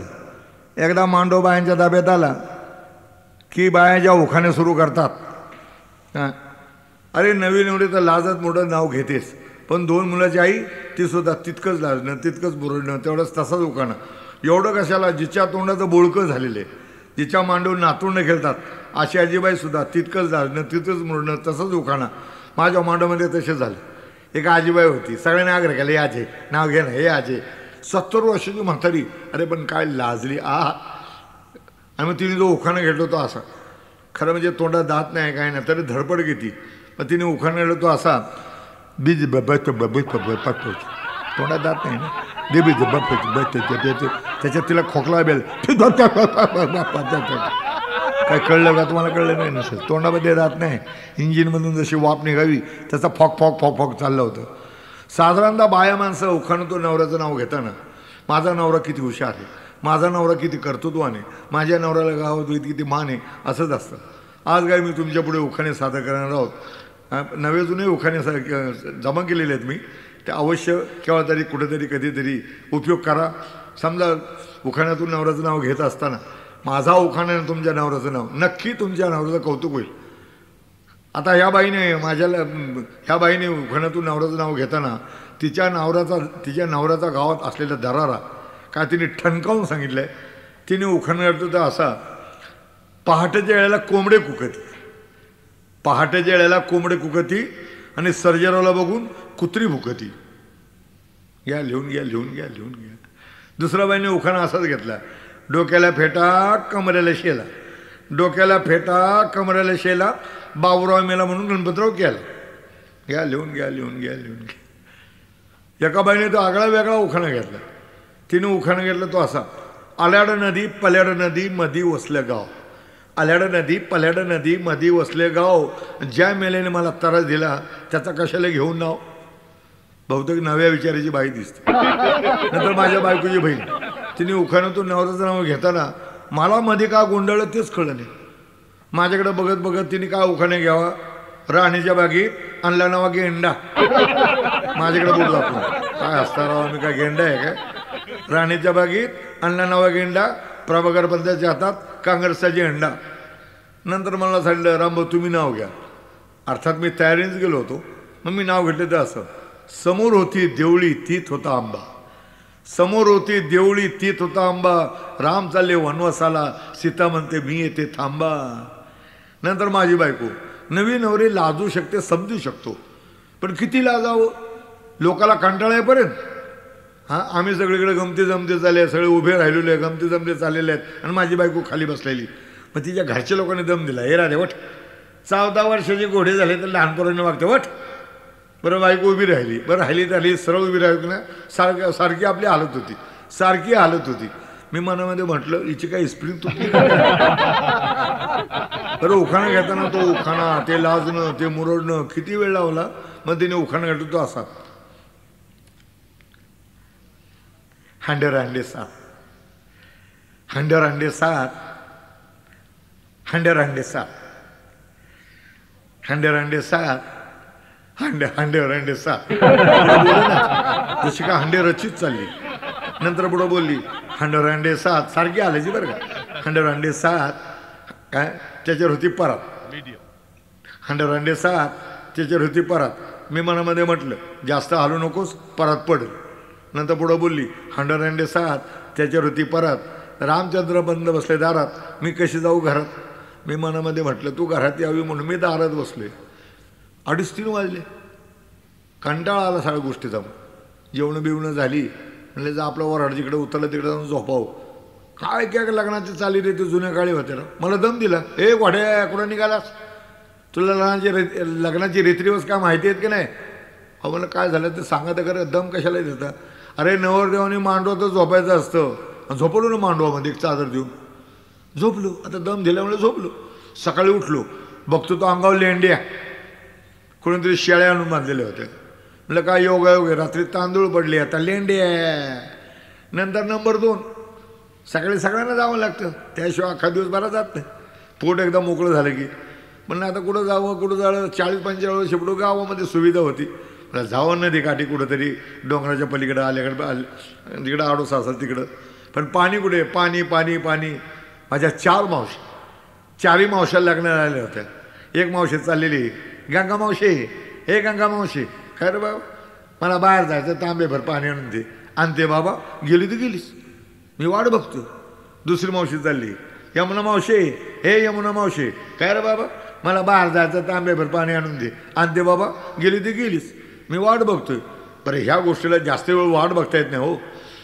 नंतर तिसरी मावशी चालली, ए भीमा मावशी, ए भीमा मावशी, काय बाहेर काय बाबा काय, त्याला कावाचे धरून मी ओरडतो, मला बाहेर जायचं, पाणी पाहिजे पाणी पाहिजे, कोणी आणून देत नाही. अगो बाया तुला पाणी पाहिजे होय, काय बायका तरी, थांबा बाबा मी आणून देते. हा गेली ती गेलीच. माझ्या 4 मावशी, 4ही मावशींची नावं नद्यांची, तरी मला पाणी मिळत नव्हतं. एकदम लक्ष मांडवाकडे गेलं. ती 7 गाडगी जशी काय मला सांगत होती, अरे आमचा उपयोग करा, खलास पाणी नेण्याचा प्रश्न सुटला. वरचं गाडगं होतं ते घेतलं, त्यात काय होतं ते टाकलं. म्हणलं पाणी घेऊन पळावं. कुठून माझी बहीण आली, मारलं गाडगं, साठ याडा कुठला, गाडग्याला हात लावतो काय.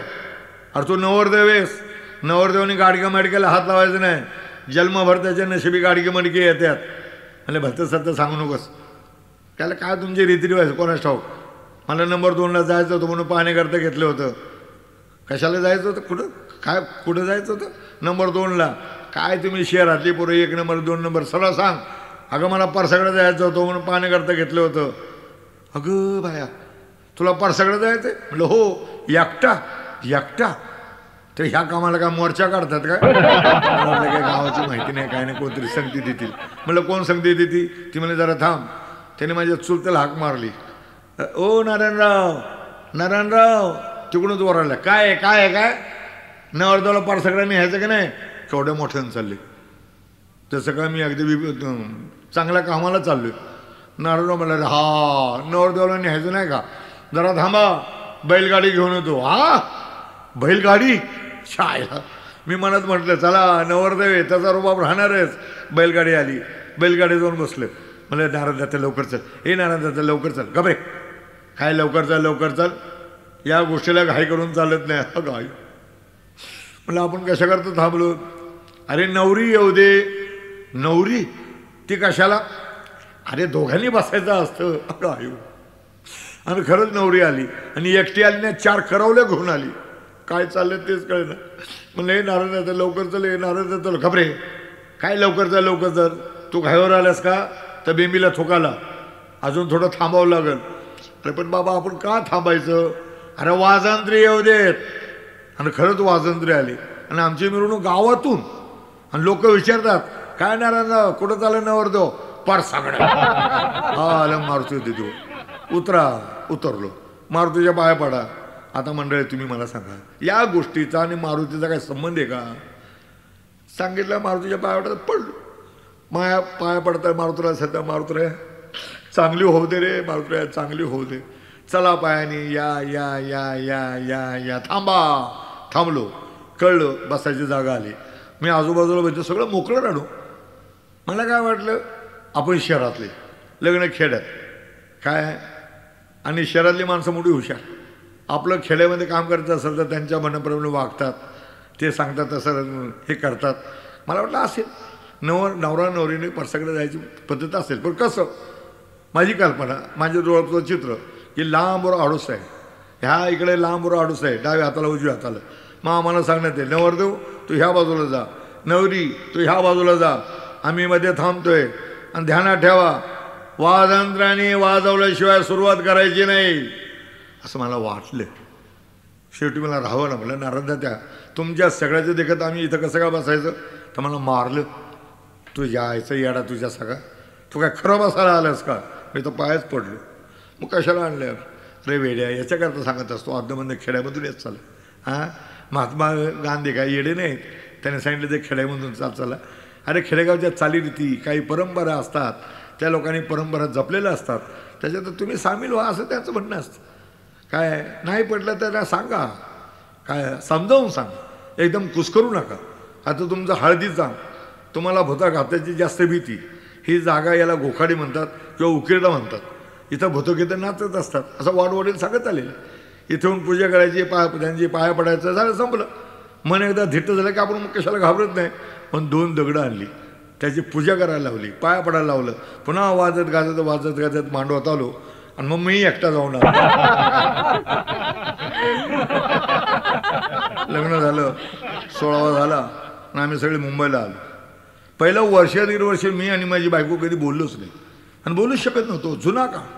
जुन्या काळामध्ये सुनबाई घरामध्ये आणायची ते घरी राबवण्याकरता हक्काचा माणूस, वर तोंड करून बोलणार नाही आणि वर तोंड करून म्हणलं तर मारझोड केली तरी काय बोलणार नाही असा हक्काचा माणूस. खरं म्हणजे बायाने मारझोड अजूनही होते. त्या काळी काय आता काळी काय, त्यांच्या नशिबीची गुलामगिरी आली. समजा एखाद्या मुलीला खूप मारझोड होत असेल आणि तिने घरी जाऊन सांगितलं आईला की आई मला खूप मारतात ग, तर आपल्याकडे परवलीचा शब्द आहे. अगं बाई तू सासरूवासिनी आहेस, सगळं तुला सहन करावं लागेल गेलं. खाली आली शिकलेले मुली जरा धीटपणाने वागतात, मनाला बरं वाटतं. माझी खूप इच्छा व्हायची की आपण बायकोबरोबर बोलावं म्हणून. आणि असं अधूनमधून यायचं. एकदा असाच मी दुपारी आलो, घरामध्ये कोणी नव्हते, बाप नव्हते, आई नव्हते, बायकोचा स्वयंपाक चाललेला. मग आमचं प्रेमाचं बोलणं, काय करा रे, झालं का स्वयंपाक, काय काय भाजी केली, अरे वा वा पापड्या, अरे वा वा भजी, अरे वा वा पापड, अरे वा वा, अरे वा चांगलं गोड गोड केले. आज कुठेतरी पाहुणे येणार असाल. बरोबर आहे, त्या काळी आम्हाला पाहुणा कोणी आला तर असं गोड जेवण मिळायचं, म्हणजे भात बीत वगैरे वगैरे. नाही तर मग आपलं एक भाकर आणि एक भाजी, अगदी ठरलेलं. एखादा सोमवार किंवा उपासाचे दिवस असेल तर, आणि पाहुणा आलं की मात्र सगळं भजी बिजी सगळं यायचं. म्हणून कावळा ओरडायला लागला की आम्ही वाट बघायचो, आज पाहुणा आला, आज पाहुणा येणार, चांगलं जेवायला मिळणार. असं आमचं प्रेमाचं बोलणं चालू असताना शेजारा बाजारच्या बायकांना कसं काय कळतं कोण असतो. घरातली सगळी कामं सोडून धावत येणार आणि आम्ही दोघं बोलत असताना धरला का नाही, धरला का नाही, काय धरला का नाही. अरे तरुण जोडपं आहे, तरुण वय आहे, त्याचं तरुण पण आहे. ज्या वयात ज्या गोष्टी करायच्या असतात त्या केल्या की त्याला गोडवा असतो, पण काही लोकांना सहनच होत नाही. काही काहींची मनं ही जळाव लाकडाच्या वाखऱ्यासारखी असतात, नुसते जळत असतातच. आता बघा एखाद्या मैदानामध्ये किंवा रम्य बागेमध्ये एखादं जोडपं बसलं असेल, लग्नाचं म्हणा बिन लग्नाचं म्हणा, पण रंगात विचार वय तरुण आहे, रंगात आलेलं आहे. काही एखादा माणूस असा बघ कुठेतरी उभा असतो आणि ते सगळं दृश्य बघत असतो आणि ते लईच रंगात आले की जवळ येऊन एकदा बायकोला म्हणलं, राधे सिनेमाला येते का सिनेमाला? ते म्हणले तुमच्या बापाला कळलं तर आपल्याला जोडायला आणतील. आणि तुला काय करायचं? ज्या दिवशी आई बापा घरात नसतील त्या दिवशी जायला काय हरकत आहे. आणि योग आला, बाप कुठेतरी बाहेरगावी गेला, आई कुठेतरी लग्नाला गेली, म्हणले हे आज दुपारी सिनेमाला जायचं 3:30च्या. नटून धटून नाको रे मी तुझी वाट बघतोय. आणि माझी बायको नटून धटून आली, माझी बायको नटून धटून आली. अरे काय नटली होती? अरे लग्नात झरीचं लुगडं नेसलेली, डोक्यावर पदर, आडवं कुंकू, नाकामध्ये नथ, पायामध्ये तोडे, हातामध्ये पिशवी, पाय मोकळेच. म्हटलं काय गे चपला कुठे? ते पिशवीतून चपला काढल्या. म्हटलं काय वेडीबिडी असतं का? घरापासून घालून आले असते तर का बिघडले असते का? काही काही माणसं राहतात शहरात, पण त्याची सगळी विचारसरणी वागणं खेड्यातलंच. त्याची माझी बायको होती. हा समजा घरापासून घालून आले असते, तुमच्या नातं माणसाला बैठलं असतं, जोडायला आणलेलं नसतं का? आणि अजून खेड्यापर्यंत जाऊन बघा, खेड्यापाड्यामध्ये बायका माणसं विशीच्या बाहेर चपला घालतात. आणि खरंच आपण बायकांना किती गुलाम करून सोडलं आणि अजून आहे. काय आता शिकलेल्या मुली जरा बंड करू लागल्यात, म्हणायला बरं वाटतं. म्हणलं घाल चपला, निघालो. माझी खूप इच्छा बायकोचा हातात हात घ्यावा, गुलगुल बोलत निघावं, पण अवतीभोवती ओळखीचं माणसं. समजा मी माझ्या चुकून माझ्या बायकोचा हात धरला तर बघणारा माणूस माझ्या बाबाला जाऊन सांगल, इठ्या तुझं पोरगं गेलं कामातून. बायकोला मिठे मारून चालला होता. म्हणजे इकडं नको, पुढं बघू. मग निघालो. फुटपाथवर बायको मागं राहायची, मी पुढं. मग तिला बोललो होतं मागं वळून, ये ये ये, मी पुढं, बायको मागं, ये ये ये ये, मी पुढं, बायको मागं, ये ये. असं बोलत असताना माझ्या बायकोच्या पुढं दुसरं बाई आली, तिलाच बोललं ये ये ये ये. नंतर आझाद मैदान. चला मग मैदानातून जाऊ. म्हणजे काय माणसाची वर्दळ कमी, काय बायकोचा हातात घेता येईल, गुलगुल बोलता येईल म्हणून मैदानातून निघालो. बायको जवळ आली, प्रेमाने तिचा हात धरला.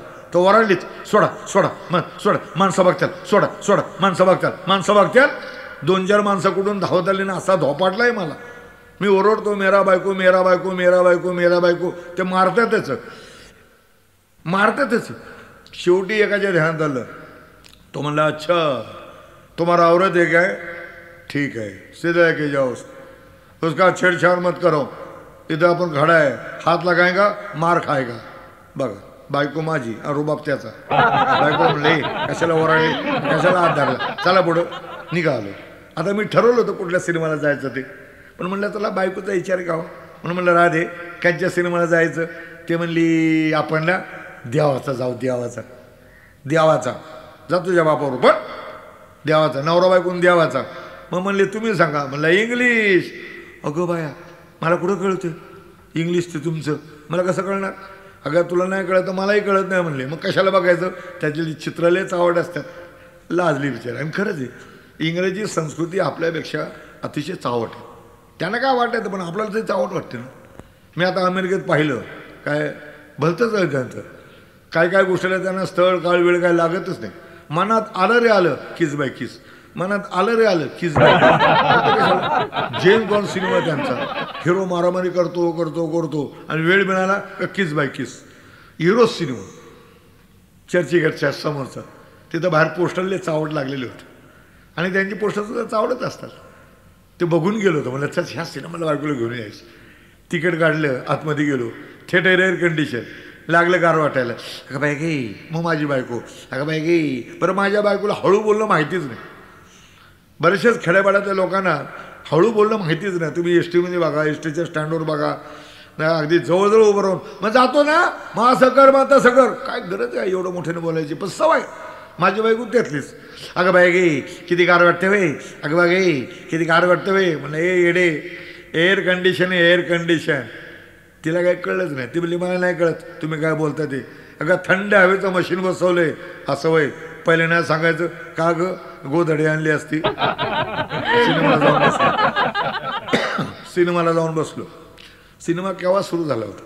साधारणतः तरुण जोडपं सिनेमाला गेलं की खास सिनेमाचं आकर्षण नसतं, तर एकांतवास, पहिला स्पर्श, सुखद स्पर्श. कुठल्या तरी कवीने सांगितले की पहिला प्याला, पहिला चुंबन, पहिला स्पर्श यातली गुढी काय आगळी वेगळीच असते. आणि तसंच मला तसंच करायचं होतं. मी बघितले ना हॉटेलमध्ये पोरं काय समोरासमोर चहा पित असतात, पण पाया टेबलाच्या खाली पायाला पाय, पायाला पाय, पायाला पाय. पोरं कुठे हुशार झालेली आहे आजकालची. म्हणलं चला आता आपण पायाला पाय लावूया, म्हणून आम्ही पायाला पाय लावायला गेलो. सगळीकडे पाय शोधतो, पाय कुठं सापडतच, सगळीकडे शोधतो. मी मनामध्ये म्हटलं बायको काय पाय विसरून घरी आली की काय, सगळीकडे शोधतो, सापडणार कसा सापडणार. दोन्ही पाय वर घेऊन बसली होती. मला पाय खाली जाऊ सर. नंतर तिचा हात त्या हातावर हात तिचा ठेवला आणि जरा दाबला. तर बायको थोडीफार शिकलेली असती, तर शिकलेल्या मुली आजकालच्या आपल्या नवऱ्याबरोबर प्रियकराबरोबर गुलगुल बोलत असताना आजूबाजूच्या लोकांना जरासुद्धा कळणार नाही, त्यांना प्रदूषण होणार नाही याची भलती काळजी घेतात. काय माझी बायको थोडीफार शिकलेली असती, मी हात दाबल्यानंतर ती असं म्हणाले असते, नका हो असं काय करू नका, मला आवडत नाही, मलाही बरं वाटलं असतं, पण माझी बायको येते. काय जरा हात दाबला का बसा, याच्याकरता मला इकडे आणलंय काय. सगळा सिनेमा मागं बघायला लागला हो. काय म्हणलं आता का पुन्हा जर हात लावला तर जोड्याने लक्षण पाहिजे. म्हणले मार खायचीच लक्षणं. बरं मला वाटलं होतं सिनेमा काहीतरी चावड निघल, माय फेअर लेडी, माय फेअर लेडी त्याची सगळी गाणीच. तर म्हणलं असं काय बाहेर पोस्टर वेगळं लावलेलं, पिक्चर वेगळं आहे. शेजारी माणूस बसला होता, त्याला विचारलं बाबा हे पिक्चरवाले फसादे आहे, सारा बाहर पिक्चर पोस्टर आले गे, पिक्चर आले गे. तो म्हणला बच्चा क्या है, बाहर जो पोस्टर है ना वो आने वाला सिनेमा है. तिच्या मग काय कंटाळा केव्हा झोप लागले तेच कळलं नाही. सिनेमातल्या झाडूवाल्यानं उठवले, उठो उठो साला एअर कंडिशन में पैसा लेके सोने को आता, उठो साला घाटे लोक उठो इधर. गेलो 2 दिवसांनी बापाला कळलं. बाप भलता चिडलेला होता. मला बोललो इकडे घोडे इकडे इकडे इकडे, बायकोला सिनेमाला घेऊन जातो काय, हानू गो मुस्काडीत. लागला बायकोला हातात डोक्यावर चढवायला. अरे आमचा आदर्श डोळ्यापुढं धर, 2 पोरं झाले तरी आम्ही नवरा बायको बोलत नव्हतो. काय मंडळी शक्य तरी आहे का. झालं मी माझा बाप आणि माझा भाऊ दुकानापुढे झोपायचो. आई बायको बहीण घरामध्ये झोपायचं. अजूनही मुंबईमध्ये ज्या ज्या ठिकाणी चाळी आहेत काय त्या चाळीमध्ये काय बाया माणसं झोपतात, रस्त्यावर पुरुष मंडळी झोपतात. बाया माणसं चाळीमध्ये झोपतात, पुरुष मंडळी रस्त्यावर झोपतात. तरीही घरातील संख्या वाढते. एकदा शेजारची चिंगू मला म्हणाली, कॅरी मेल्या लगीन करून तरणीसाठी बायको घरात आणलीस, तू रस्त्यावर बायको घरात, कशाला लगीन केलं रे. म्हणलं घरात झोपलं तर आई बापा ओरड झालं. एवढं बोलता येतं. मी सांगते त्या सगळ्यात आज रात्री 2 वाजता ये, मोरीवरची खिडकी उघडी राहील, त्याच्यातून आतमध्ये घुस आणि पाठं जा. म्हणलं बायकोला, तिला सगळं सांगते. छान म्हणलं हिला कसं काय गणित जमलं हे सगळं. मागवून कळलं तिने तेच केलं होतं. दिवस कसा तरी गेला. रात्री घरी आलो, जेवलो, बिस्तर हातात घेतला, बायकोकडं बघितलं. उगाच मला भास झाला, या मी तुमची वाट बघते. गेलो. माझा बिस्तारा बापाच्या शेजारी, पलीकडं भाऊ, मध्ये बाप, ह्या बाजूला मी. झोपलो म्हणजे काय, डोळे सताड उघडे. जायचे. बरं माझ्या बापाला दमा, तो बसून झोपायचा. बघा कशी संकट यायला लागली ती. काय बरं जमेकरी माणसं झोपला की दमा उसळतो म्हणून बसून झोपतात बिचारे. तसा माझा बाप बसून झोपायचा, आतूमधून डोळे उघडायचा. माझे डोळे उघडे बघून मला दम दिले. हे घोड्या डोळे कशाला उघडे ठेवलेस, डोळे बंद कर. रात्रीचा जागतो मग सकाळीची उठायचे बंद कर म्हणून डोळे बंद केले. आणि केव्हा झोप लागली तेच कळले नाही. रात्री 3-3:30 वाजता दूधवाला कावड घेऊन चाललेला होता. त्या कावडीचा आवाज येत होता, कर. जशी का कावड मला सांगत होती, कार झोपला. अरे आपल्याला जायचं ना बिस्तारा तिथंच. काय 2 जिने कसा चढलो ते मला माहिती. आलो खिडकीजवळ, हळूच खिडकी दाबली, उघडेनच. जरा जोर लावला, उघडेनच.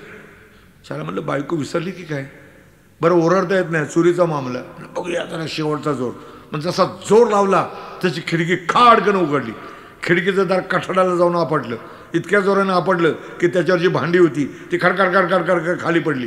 सगळं घर जागं झालं आणि ओरडलं, चोर. परत पहिल्या जागेवर. सकाळी उठून आलो. ताई गंभीरपणाने म्हणते, कशी बाबा रामचंद्र, रात्री काय झालं तुला कळलं का? आता मला नाही कळलं तर कोणाला कळलं? तरी मी आपल्या येड्याचं सुख घेतलं. काय झालं ग? रात्री चोर आलता ना बाबा, कशी काय मोरीवरची खिडकी उघडी राहिली कोणाच ठाऊक, त्याच्यातून आतमध्ये घुसत होता. भांड्याचा आवाज झाला, आम्ही ओरडलो तर पळाले ना बाबा. बाबा आता आम्हाला भ्या वाटायला लागली, कोणीतरी पुरुष मंडळी घरामध्ये झोपा, नाही तर रामचंद्र थोड्या वेळा म्हणाली ती, नाही तर रामचंद्र तूच घरामध्ये झोप. आई मोठी हुशार, तिला बरोबर कळलं होतं की पोरग रात्री धडपडत घरी आलतं ते. आता एक जरा दुःखाचा किस्सा आहे काय, आता तसा त्याच्यामध्ये खूप गमती जमती भरलेले आहेत. साधारणतः दुःखाच्या किस्सामध्ये गमती जमती भरलेले नसतात, पण ह्या किस्स्यामध्ये खूप गमती जमती आहेत. आई आणि वडील यात्रेकरता गावाला गेले. त्या यात्रेमध्ये दुर्घटना अशी झाली, एका उधाळ्याने बैलाने बापाला शीक मारलं आणि बाप त्याच्यातच गेला. आई आजारी पडली, विधवा झालेली, मुंबईला आली. तिला सेंट जॉर्ज हॉस्पिटलमध्ये ठेवलं. हॉस्पिटलमध्ये ठेवताना आपल्याला सवय झालेली आहे, आपलं ओळखीचं कोण, म्हणजे जरा चांगल्या पद्धतीने सुविधा मिळते ना. ओळखीचं कोण? मला कळलं माझ्या जातवाला डॉक्टर आहे. गेलो त्याला भेटायला. मला नमस्कार, मला नमस्कार, काय विशेष? म्हटलं 12 नंबर वॉर्डमध्ये माझी आई आहे, प्लीज जरा तपासा ना. तो म्हणला चला. निघालो आपण. आता त्याला खुलवणं करता, खुश करण्याकरता मी म्हणलं डॉक्टर साहेब मी तुमच्या जातवाला आहे. मला वाटलं तो हसून स्वागत करी. चला गंभीर झालो. मला म्हणलं प्लीज नगरकर मी तुमच्या जातवाला आहे, कुणाला सांगू नका. म्हणलं का हो, तुम्हाला जातीचा अभिमान नाही काय? तुमच्यापेक्षा शतपेटीने. पण समजा तुम्ही हॉस्पिटलमध्ये सगळीकडे सांगितलं की अमुक अमुक डॉक्टर माझ्या जातवाला आहे, न्हावी आहे, तर आता मला ज्या नावाने हाक मारतात त्या नावाने हाक न मारता त्या हजाम डॉक्टरला बोलू असं बोलतो.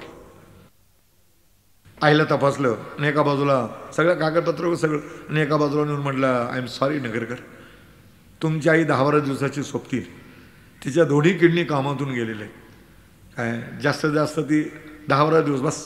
सगळ्यांना बोलवा, शेवटचं दर्शन घेऊ द्या. त्याच वेळेला मी जितकं रडायचं तेवढं रडून घेतलं. कळलं आता आपल्या आईने. सगळ्यांना बोलवलं, मावशी आले, चुलते आले, काका आले. काय या दिवशी आई जायची तशी गेली. मी थोरला, प्रेतयात्रा निघाली, मी थोरला, मी मडकं धरलेलं. आपल्याकडे पद्धत आहे हिंदू धर्मामध्ये मडकं धरायचं काय. पण मला हे कळत नाही, जो मडकं धरतो त्यालाही धरावं लागतं का? तो पडणार आहे का काय? पुण्याला माझं टिळक रोडला दुकान आहे, टिळक रोडला, आणि स्मशानभूमीजवळ आहे. रोज 2-3 प्रेतयात्रा चाललेल्या असतात. बघतो तो मडकवला धरलेला. हां, अतिशय दुःखाने व्याकुळ झाला असेल, ज्याला चालता येत नसेल त्याला धरणं मी समजू शकतो. पण अगदी गप्पा मारे चाललं असं चाललेलं, आपली सवय झाली की काय, मडकवला धरलेलं. म्हणलं का धरतात? जरा शोध घेतला, विचार केला, आणि मन लक्षात आलं की जो मडकवलेला धरतो तो अतिशय हुशार माणूस. कसं?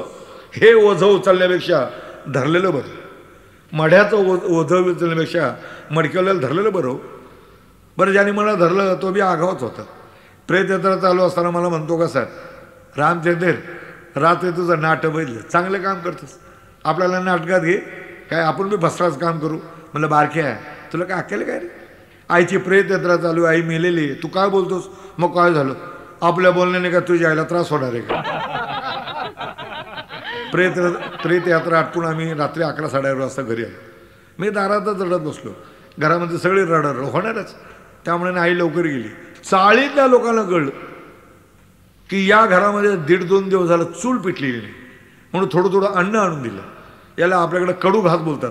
चाळ किती कामाला येते हे चाळीत राहिल्याशिवाय कळायचं नाही. आणि जे चाळीत राहत असतील त्यांना बरोबर कळतंच. अरे चाळीत थोडं कारण भांडणं होतील, पण सुखदुःखाला धावतील. चाळीमध्ये लग्न निघालं तर अख्खी चाळ आनंदित असते, आणि चाळीमध्ये एखादी वाईट घटना घडली तर अख्खी चाळ दुःखात असते. पण या ब्लॉकमुळे आणि अपार्टमेंटमुळे माणसं एकामेकाला विसरलेली. एकदा तर मोठी गंमत झाली. एका अपार्टमेंटमध्ये मला कुलकर्णीला भेटायचं होतं.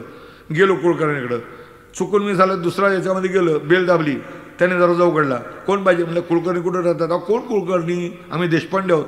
अरे असं कसं झालं? कुलकर्णी इथेच कुठे आहेत ना?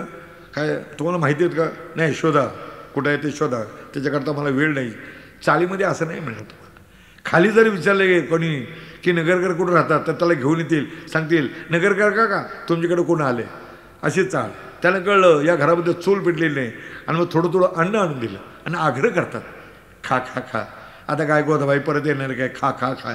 हा दुःखमय प्रसंग, पण त्याच्यातही गमती भरलेले असतात. खात्यात रडत्यात, खात्यात रडत्यात. मला काय म्हणायचं, कुठंतरी एक करावं किंवा कोणीतरी सांगावं आता बा झालं, आल्यानं खायला घ्या का, खा खा खा खा खा झालं खाऊन रडा. खरं तर मला लय भूक लागली होती पण असं जाणं बरं वाटत नाही. मला कोणी बोलवलं तर मग गोष्ट वेगळी. आणि एका मावशीच्या ध्यानात आलं ते खाता खाता रडता रडता म्हणते कशी, रामचंद्रला बोलवा ना, त्याला भूक लागली असेल, ओ बोलव बोला. ते खाती बरं का त्याच्या आईला. चला म्हणलं बरं झालं उठा गेलो घरामध्ये. आता बसायचं खायचं. माणसं कशी हुशार असतात बघा. कुठं स्वार्थ लपवायचं नाही.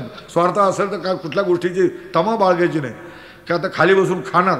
ते दुसऱ्या मावशीचे ध्यान झालं. ते खाता खाता रडता रडता म्हणते कशी, त्याला कशाला बोलावं, त्याची आई मिळालेली हे त्याला खावल का, त्याला खावल. बघा कशी हुशार.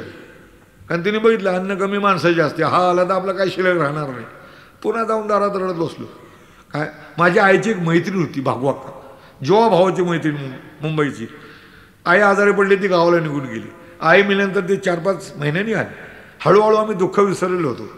एकदा मी कामावरून घरी आलो, 2 जिन्या चढत असताना एकदम आवाज ऐकला. अरे भागवाक्का आली वाटतं. हसते खिदळते हसते. मी वर गेलो.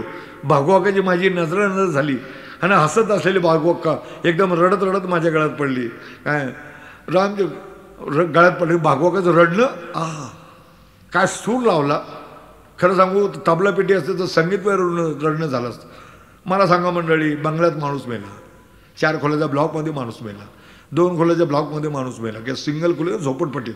अरे दुःखाला कुठं मोजमाप नाही आहे. पण बहुजन समाजामध्ये खालच्या वर्गामध्ये रडणं, विशेषतः बायामध्ये काय धोधो रडतात. म्हणजे किती रडतात, डोळ्याला किती पाणी ते शोधावं लागेल. पण आपल्या रडण्यामुळे दुःख सगळ्यांना होतं. आपल्या रडण्यामुळे आजूबाजूच्या लोकांना किती त्रास होतो त्याचं काय नाही. विशेषतः बायका माणसं, मला भेटायला येणार बायका, आपण काय बोलतो त्यांच्या त्यांना कळत नाही. रामचंद्र माझी गोधी अशी कशी गेली र, अशी कशी गेली. मग काय हिला सांगून जायला पाहिजे होती काय. भागवत तसंच माझ्या गळ्यात पडली. काय सूर लावलंय, काय सूर लावलंय. रामचंद्र पेटी असते तर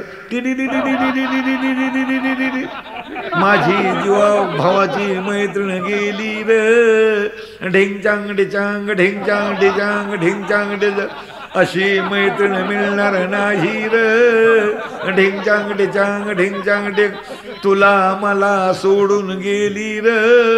मग आम्हाला न्यायला पाहिजे होतं काय.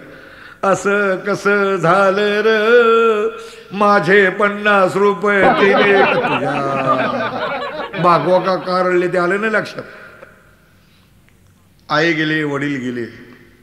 कुठल्या तरी एक कवीने सांगितले, घराच्या सांदी कोपऱ्यामध्ये घुमत असतं आईचं नाव, घराच्या सांदी कोपऱ्यामध्ये घुमत असतं आईचं नाव, एकदा ती गेली की उजाड होतं सगळं गाव. तसं माझं घर झालं. आई गेली, वडील गेली. आमचा संसार हळूहळू वाढला. बहिणीचं लग्न झालं ती तिथेच, भावाचं लग्न झालं तिथंच. जागेची बोंब ना हळूहळू. बरं बायकाचं आपसामध्ये कधी पटतच ना. 3 कोपऱ्यामध्ये 3 चुली. खरं म्हणजे 4थ्या कोपऱ्यामध्ये चूल आली असती पण तिथं मोरी होती. निळूभाऊ फुले आता मोठा माणूस झाला, त्याचं येणं जाणं होतंच. त्याने तो सगळं बघितलं. मला म्हणला काय रे, हा मोठ्या मोठ्या चांगल्या मध्यम वर्गातल्या लोकांमध्ये वावरतोस आणि घरामध्ये काय. मी म्हणलं बाबा जागा मिळत नाही. तो म्हणला मग पुण्याला ये. अरे म्हणलं पुण्याला यायचं खरं, पण पोटा पाण्याचा प्रश्न सोडण्याकरता दुकान तर पाहिजे. तो म्हणला मी मिळवून देतो. आणि खरंच टिळक रोडला त्यांनी छकात जागा मिळवून दिली. ते दुकान मी सजवलं, फुलवलं, एअर कंडिशन केलं. आणि भाऊ सांगितलं पण भाऊ म्हणला मी नाही जाणार. काय तू आपला जायचं जा. खरं तसं मला पुणे आवडलेलं होतं. पुणे शहर मोठं गमतीच आहे. सगळी हवा पाणी तर चांगलीच. दुसरं म्हणजे सगळी शहरं इतर आजूबाजूची सकाळी जाऊन संध्याकाळी परत येता येतो. मुंबई घ्या, नाशिक घ्या, सोलापूर घ्या, कोल्हापूर घ्या, नगर औरंगाबाद घ्या, महाड घ्या. आणि बायकोचं माहेर. मी म्हणलं चला आपण पुण्याला जाऊया. ठरवलं, आलो पुण्याला. आणि खूप दिवसाची इच्छा होती की जर आयुष्यामध्ये आपल्याला 2 खोल्या नसाव्यात. आयुष्य गेलं बाय 10 बाय 12च्या खोलीत राहण्याचं. बस मला पुण्याला जाऊन ती इच्छा पूर्ण करायची. दुकानामध्ये गिरायक होतं मेहेंदळे, घराचा एजंट होता. मी म्हणलं मेहेंदळे कुठेतरी जागा बघावं, आपल्याला 2 खोल्या पाहिजे. दुसऱ्या दिवशी बातमी घेऊन आला, नगरकर जागा मिळाली. पुढं कुठं महाराष्ट्र मंडळाच्या समोर चिमणबाग ओकांचा वाडा, 2 खोल्या आहेत, इतकं इतकं डिपॉझिट, इतकं इतकं भाडं. मला चालेल. खूप मनाला आनंद झाला. चला आयुष्यामध्ये झाला 2 खोल्या मिळत. तर मला उद्या सकाळी 7ला या, कारण ओक साहेब 8 वाजता जातात. लवकर या 7ला. काय एकदा बाहेर गेले की मी संध्याकाळशिवाय मिळणार नाहीत. मी तर 6:30लाच गेलो दुसऱ्या दिवशी. मेंदळे आलेलंच नव्हतं. मी आपल्या आजोबाला विचारलं, ओकांचा वाडा, ओकांचा वाडा कुठे झाले? हा ओकांचा वाडा. दरवाजा ठोठवला. बिचारा ओक आंघोळ करून जानवं पुशीत होता. कोण हवे तुम्हाला? म्हणलं ओकांचा वाडा. हो हाच. कोणी पाठवलं? म्हणलं मेंदळेनी. कशा करता? म्हणलं जागे करता. तुम्हाच का हवी जागा? म्हणलं हो. कुठे सर्व्हिस करता? म्हणलं पोस्टामध्ये. कुठल्या पोस्टामध्ये? म्हणलं मुंबईला. मग बदली झाली का? हो. किती प्रश्न विचारले. परत तुमचं नाव काय? म्हणलं राम विठ्ठल नगरकर. राम विठ्ठल नगरकर काय?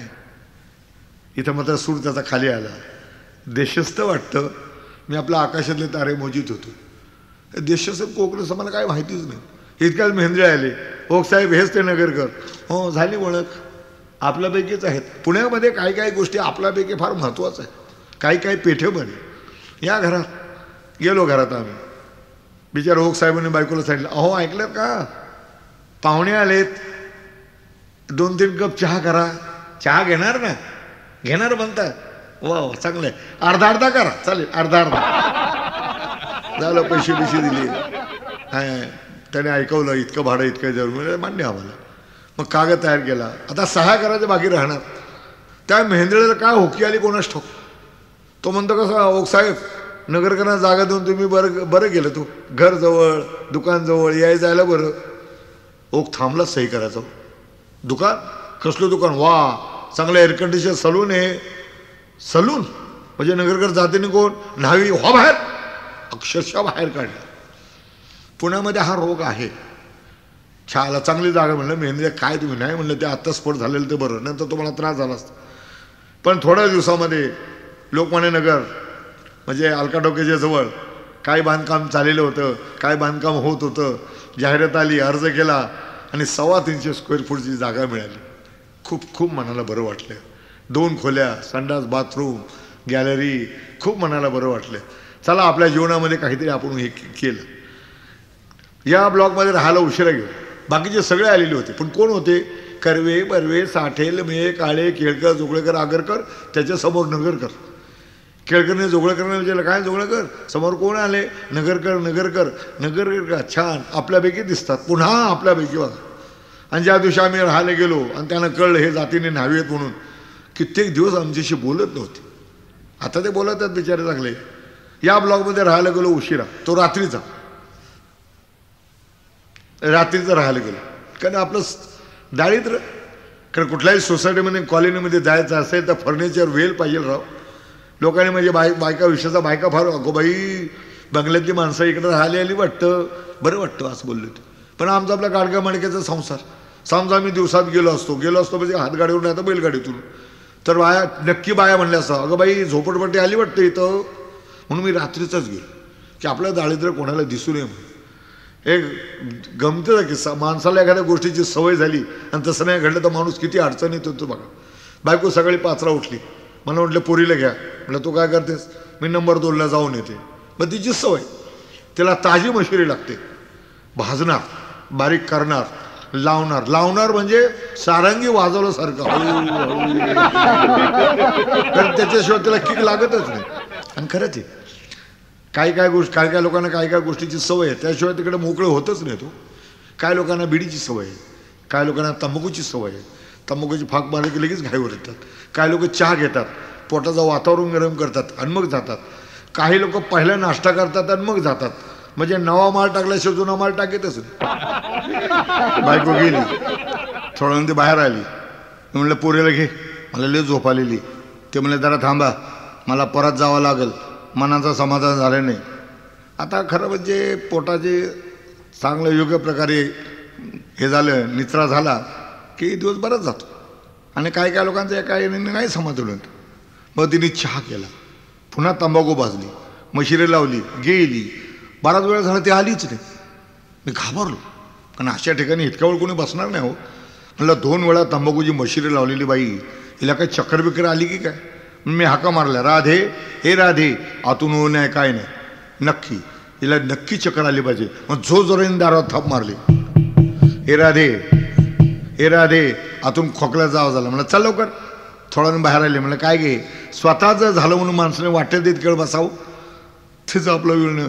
काय सांगायचं बाया, पहिल्यांदा गेले तो होईनाच, दुसऱ्यांदा गेले तो होईनाच, तुम्ही दारावर थाप मारली तर अवघड मोकळी झाली. कुठली सवय. मग आठवलं याला, कारण मुंबई ज्या चाळीमध्ये म्हणलं मी राहत होतो, 16 लोकांना एक संडास, सगळ्यांची वेळ सकाळची लाईन लागलेली. आणि मग बसला रे बसला, बसला रे बसला, बसला रे बसला. थाप पडल्याशिवाय काय लोकांना इतकी सवय झाली की थाप पडल्याशिवाय मोकळच होत नाही. माझ्या बायकोला पुढे 15 दिवस मी दारावर थाप मारत होतो. आज या बिल्डिंगमध्ये, या ब्लॉकमध्ये जवळजवळ 25-26 वर्ष झाली. काय आज मला माझी मुलं सगळं डबल ग्रॅज्युएट आहेत.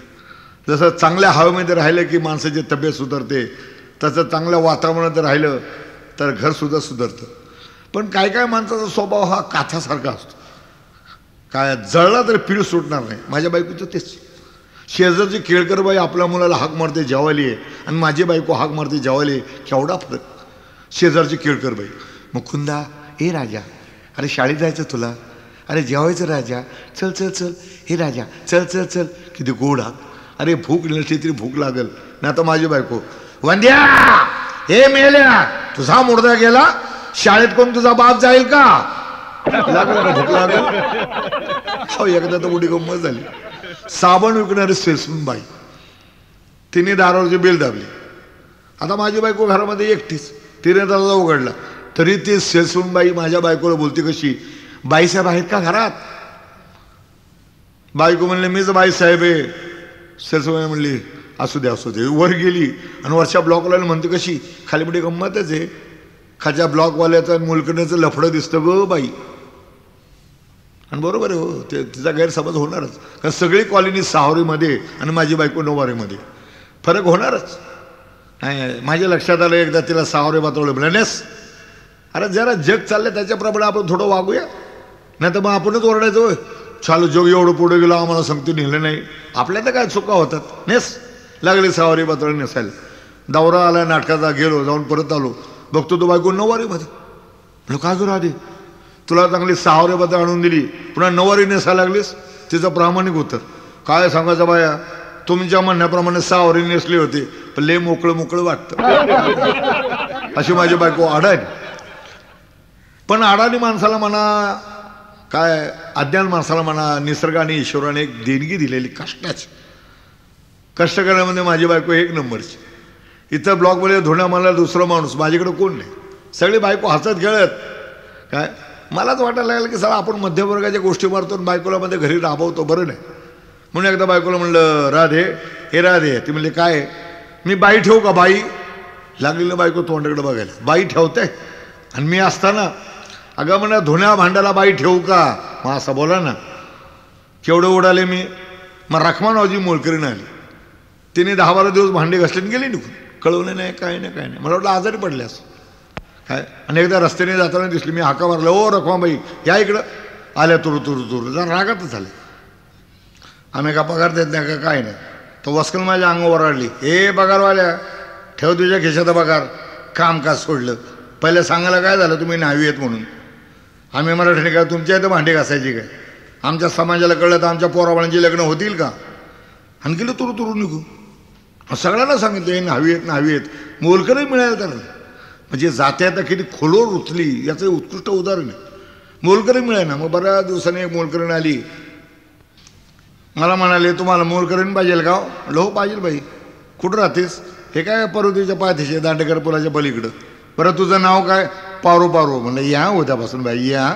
बायकोला आनंदाची बातमी सांगितली, राधे मोलकरी मिळाली, राधे मोलकरी मिळाली. काय तिला आनंद झाला. कुठं राहते ती. म्हणला काय जवळच आपल्या इथं. काय बरं तिचं नाव. नाव हां पारू पारू पारू. बायकोला माहिती होतं पारू कोण आहे ती. पण अगो बाया तुम्ही पारूला बोलवलं. म्हणलं हो. काय हो करताय. आपण न्हावी ती महारीन आणि तिला कामाला ठेवायचं आहे. बघा दुष्काळ उदाहरण. माणसाची मनं सुधारल्याशिवाय काय ह्या गोष्टी जाणार नाही. आता माझी बायको किती गमतीची बघा. पुस्तक छापलं माझं. मॅजिस्ट्रेट बुक डेपो केशवराव कोठवलेंनी लेखक म्हणून 12 पुस्तकं मिळाली, 12 पुस्तकं. मोठ्या आनंदाने बातमी. आता घरं कौतुक हो झालं की मला बरं वाटतं ना, म्हणून 12 पुस्तकं घेऊन बायकोला मोठ्या आनंदाने सांगायला आलो, राधे माझं पुस्तक छापलं, राधे माझं पुस्तक छापलं. हा तिकडे पुस्तक छापलं, लुगडाला नाही पैसे मिळाले आणि पुस्तकाला बरं मिळाले. माणसाची झेप बघा कशी येते. पुस्तकामध्ये ज्यांची ज्यांची नाव होती सगळ्यांना पुस्तक नेऊन दिलं. पु ल देशपांडेनं पुस्तक नेऊन दिलं. काय, कारण पुलंची आमची जरा थोडीशी जुनी ओळख होती आणि पुलंची ख्याती आहे. जे पाहिलं असेल, जे वाचलं असेल ते कळवतात आणि पटलं तर काय ते डोक्यावरच घेतात. साधं त्यांचं जरी पत्र आलं की राम तुझं पुस्तक अतिशय चांगलं आहे तरी खपवायला बरं, म्हणून मी त्यांना पुस्तक नेऊन दिलं. पुस्तक नेताना म्हणजे मी निळूभाऊ संगती होतो, पुस्तक नेऊन दिलं. मला वाटतं येईल 10-15 दिवसात त्यांचं काहीतरी उत्तर. 15-20 झाले, 25 दिवस झाले, नाहीच. आणि एके दिवशी महाराष्ट्र टाइम्समध्ये मोठा लेख, रामची रामनगरी एक अफलातून पुस्तक. हे पुस्तक वाचताना आतापर्यंत मी हसलो नाही, इतका हसलो. केवढं कौतुक. आता महाराष्ट्र टाइम्स सगळीकडे जातो, माझ्या कॉलनीत येतो, माझ्या घरी येतो. माझी बायको कधीही पेपर वाचित नाही, पेपर वापरते पण वाचित नाही.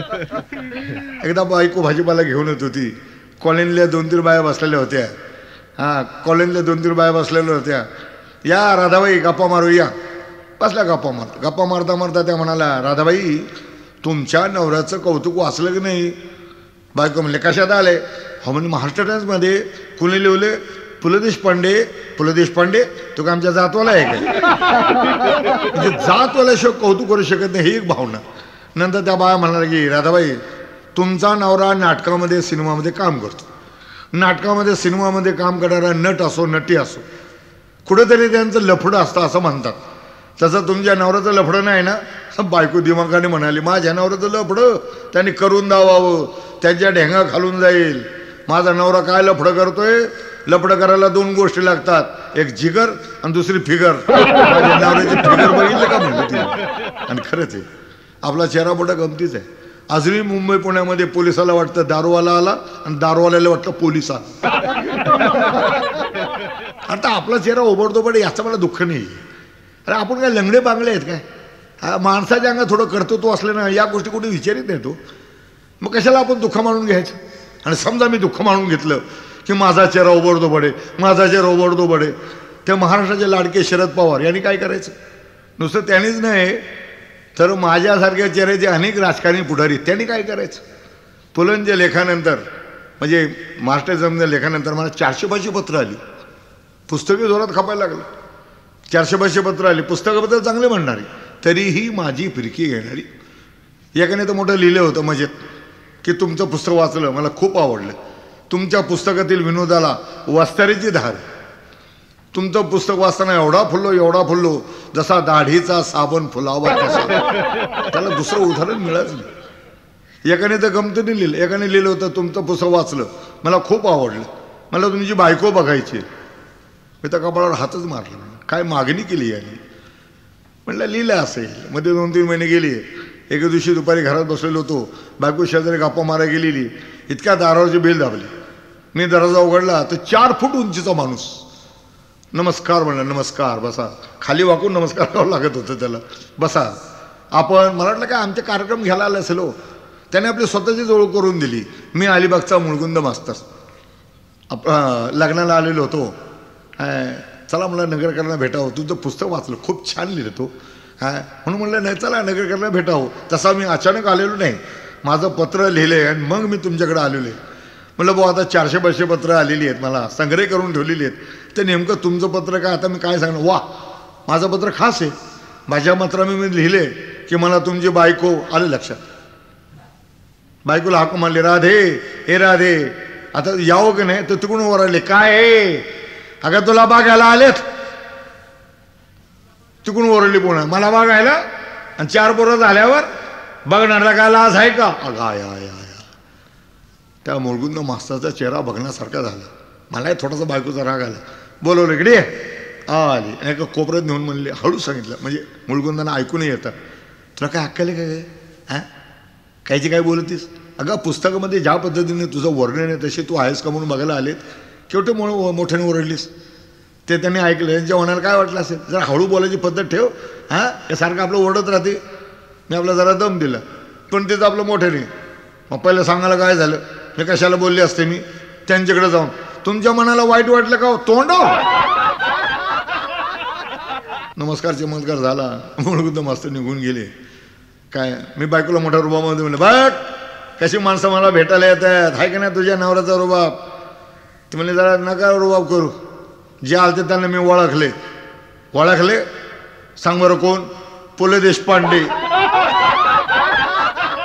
तुझ्या आई पाया पडतो असं काय बोलू नकोस, 5.5 फूट पुढं 4 फूट पुढं. आणि मी मनात म्हटलं पु ल देशपांडेच्या डोक्यात कसे काय राहिले. मग आठवलं, म्हणलं अगं हे वेडे, महाराष्ट्र टाइम्समध्ये ज्यांनी मोठा लेख लिहिले ना ते पु ल देशपांडे. अगो बाया, ते पु ल देशपांडे होय, तुमच्या ओळखीचे आहेत का हो? चांगल्या ओळखीचे आहेत, आपल्या पुण्यामध्ये राहतात. बरं झालं बाया, पुण्यात राहतात ना, मग मला सांगा त्यांचं दुकान कुठं आलं? दुकान? म्हणलं का गं, माझ्या भावाला कामाला लावायचं. अशी माझी बायको अडाणी असली तरी त्या अडाणीपणाचा मी कधी तिरस्कारच केला नाही. अरे माझ्यावर तर तिचं नितांत प्रेम. वड सावित्री दिवशी बाया माणसं वडाला 7 फेऱ्या मारतात, माझी बायको 14 फेऱ्या मारतात. आता आमच्या पुण्यामध्ये काही दिवस म्हणजे ज्या भागात मी राहतो त्या ठिकाणी पूर्वीची वड सावित्री आणि आत्ताची वड सावित्रीची पूजा खूप फरक झाला. साधारणतः वड 350-400 वर्ष जगतो. आपल्या नवऱ्याला चांगलं आयुष्य मिळावं म्हणून बाया माणसं 7 फेऱ्या मारून साकडे घालतात की माझ्या नवऱ्याला चांगलं आयुष्य दे. आणि काय गोड दृश्य असतो. जरी बाई 6वारी साडी नेसत असली तर त्या दिवशी 9वारी साडी नेसणार, डोकर पदर, चंद्रकोर, नाकामध्ये नथ, पूजेचं साहित्य, छानसा रुमाल, घोळकेने जाणार घोळकेने येणार, असं दृश्य असायचं. पण आज हल्ली 2-4 वर्षामध्ये कुणाच्या डोक्यातून कल्पना आणि कोणाच ठाऊक वडाच्या फांद्या विकणारा माणूस येतो. रुपया 2 रुपये म्हणजे जसं नवरा प्रेमाचं तशी फांदी घ्यायची. माझ्या बायकोने तर रुपयावालीच घेतली आणि गुंडाळीत बसली होती. मी म्हणलं राधे काय चालले, तुम्हाला गुंडाळ ती म्हणली. अशी माझी बायको अडाणी असली तरी आता अनुभवानी शाणी झालेली. तिला असं वाटायला लागलं की आपल्या नवरा आपल्याला अडाणी म्हणून काय आपल्याला हे नव्हतं, जरा आपणच शहाणपणा दाखवायचा. पण मंडळी, अनुभवाचा शहाणपणा, स्वतःचा मनाचा शहाणपणा आणि इतरांकडून शिकलेला शहाणपणा याच्यात खूप फरक आहे. मी एक दिवशी हाका मारला, म्हणलं राधे, हे राधे. आता तिच्या सवयीप्रमाणे मला ओरडायची सवय झाली हो. तर तिकडून ओरडत आली, किती मोठ्यानं ओरडते. समोरच्या प्रधानबाईला वाटेल का नगरकराचं घर अंडरटेकिंग आहे. अंडरटेकिंग तर तुला म्हणायचं तरी काय. अगं बाया, त्या अडाणी माणसाला काय म्हणतात, अगं अनएज्युकेटेड म्हण. आलं म्हणलं तुझ्या तोंडात इंग्रजी भाषा कशी आली. महिला मंडळात जाते. महिला मंडळात? आणि तू कोण आहेस? मी सेक्रेटरी आहे. सेक्रेटरी? तुझं काय काम आहे? मीटिंग झालं की सतरंजी उचलायचं, पाण्याचा तांब्या नेऊन ठेवायचा, इकडे निरोप पोचव तिकडे निरोप पोचव. वा सेक्रेटरी, चांगलं काम आहे तुझं. आणि तुझा अध्यक्ष कोण आहे? समोरच्या प्रधानबाई. म्हणलं काय गे, त्या प्रधानबाईचं तू काय सांगतेस मोठे. प्रधानबाईला काय काय वाटेल ते. त्यांच्या घरात काय ती आरडाओरडा चालली. तिची मुलं काय मोठ्याने कॅसेट लावतात, काय का त्यांना काय सामंजस, किती आरडाओरडा करतात. ती म्हणाली प्रधान साहेबाचं आणि प्रधानच्या बाईचं काय नावच काढू नका. संसार करावा प्रधानबाईने प्रधान साहेबांनीच. जाऊन बघा सगळं घरात सगळे जापानीच भरले. मिक्सर म्हणू नका, टी व्ही म्हणू नका, काय एवढे गॅसची शेगडी ती सुद्धा जापानीच आहे. एवढंच कशाला, बाईसाहेबाची पातळसुद्धा जापानीच आहेत. हां म्हटलं काय गे, हा माणूस नाही जातं 4 आणि 5 हजार रुपये पगाराचा माणूस असेल. म्हणजे सगळं आलं कुठून? अगा भ्रष्टाचार. हा माणूस आज ना उद्या तरी तुरुंगात जाणारच. काय मग जाई ना तुरुंगात. बिघडलं काय. महात्मा गांधी जवाहरलाल नेहरू नाही का तुरुंगात गेले. अगं म्हणलं ते देशाकरता गेले, मग हे घराकरता जातील. यांचं घर सुद्धा याच देशात आलं ना. अशी माझी बायको, मोठी गमतीची बायको आहे. एकदा आम्ही माल आणायला गेलो. ते भारती बाजार अलका टोक्याचे तिथं दर महिन्याला माल आणायला जातो. कारण एरवी आता वाहनेकडून घेता तिथं चांगलं अमेरिकन पद्धतीचं डिपार्टमेंट निघालेलं आहे भारती बाजार. आणि मग गेलो, सगळं घेतलं आणि ते इथून येतीपर्यंत आलो आम्ही आपली घरी गेलो. तर त्याला सामान लावायची सवय काय. आपण आता महिन्याचा माल भरला की लावण्या बिवण्याची त्याला तो आनंद असतो. झालं सामान लावलं, नाटकाचा दौराला गेलो. परत नाटकाचा दौरा गेलो. 2 दिवसांनी, काही जास्ती दिवसाचा दौरा नव्हता, 2-4 दिवसाचा दौरा होता. जाऊन परत आलो. तो बायको त्या मुलकडीच्या नावाने ओरडत होती, बाया काय ती सुलू कालपासून आलीच नाही म्हणली, सगळी कामं मला करावं लागतात. मला कर आता काय करतात, त्या लिहिलेलं नाही. गेली बाथरूममध्ये, मी आपला वाजीत बसलेलो होतो.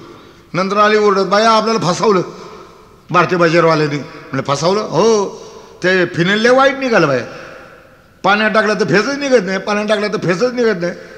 यार म्हणलं असं कसं, तसं सहकारी पद्धतीचं डिपार्टमेंट आहे ते इतका फसवाफसवी करणार नाही. म्हणलं आण बघू काय कसलं फिनेल आहे ते. फिनेल आणलं तिने, बघितलं तर अमृत कोकम.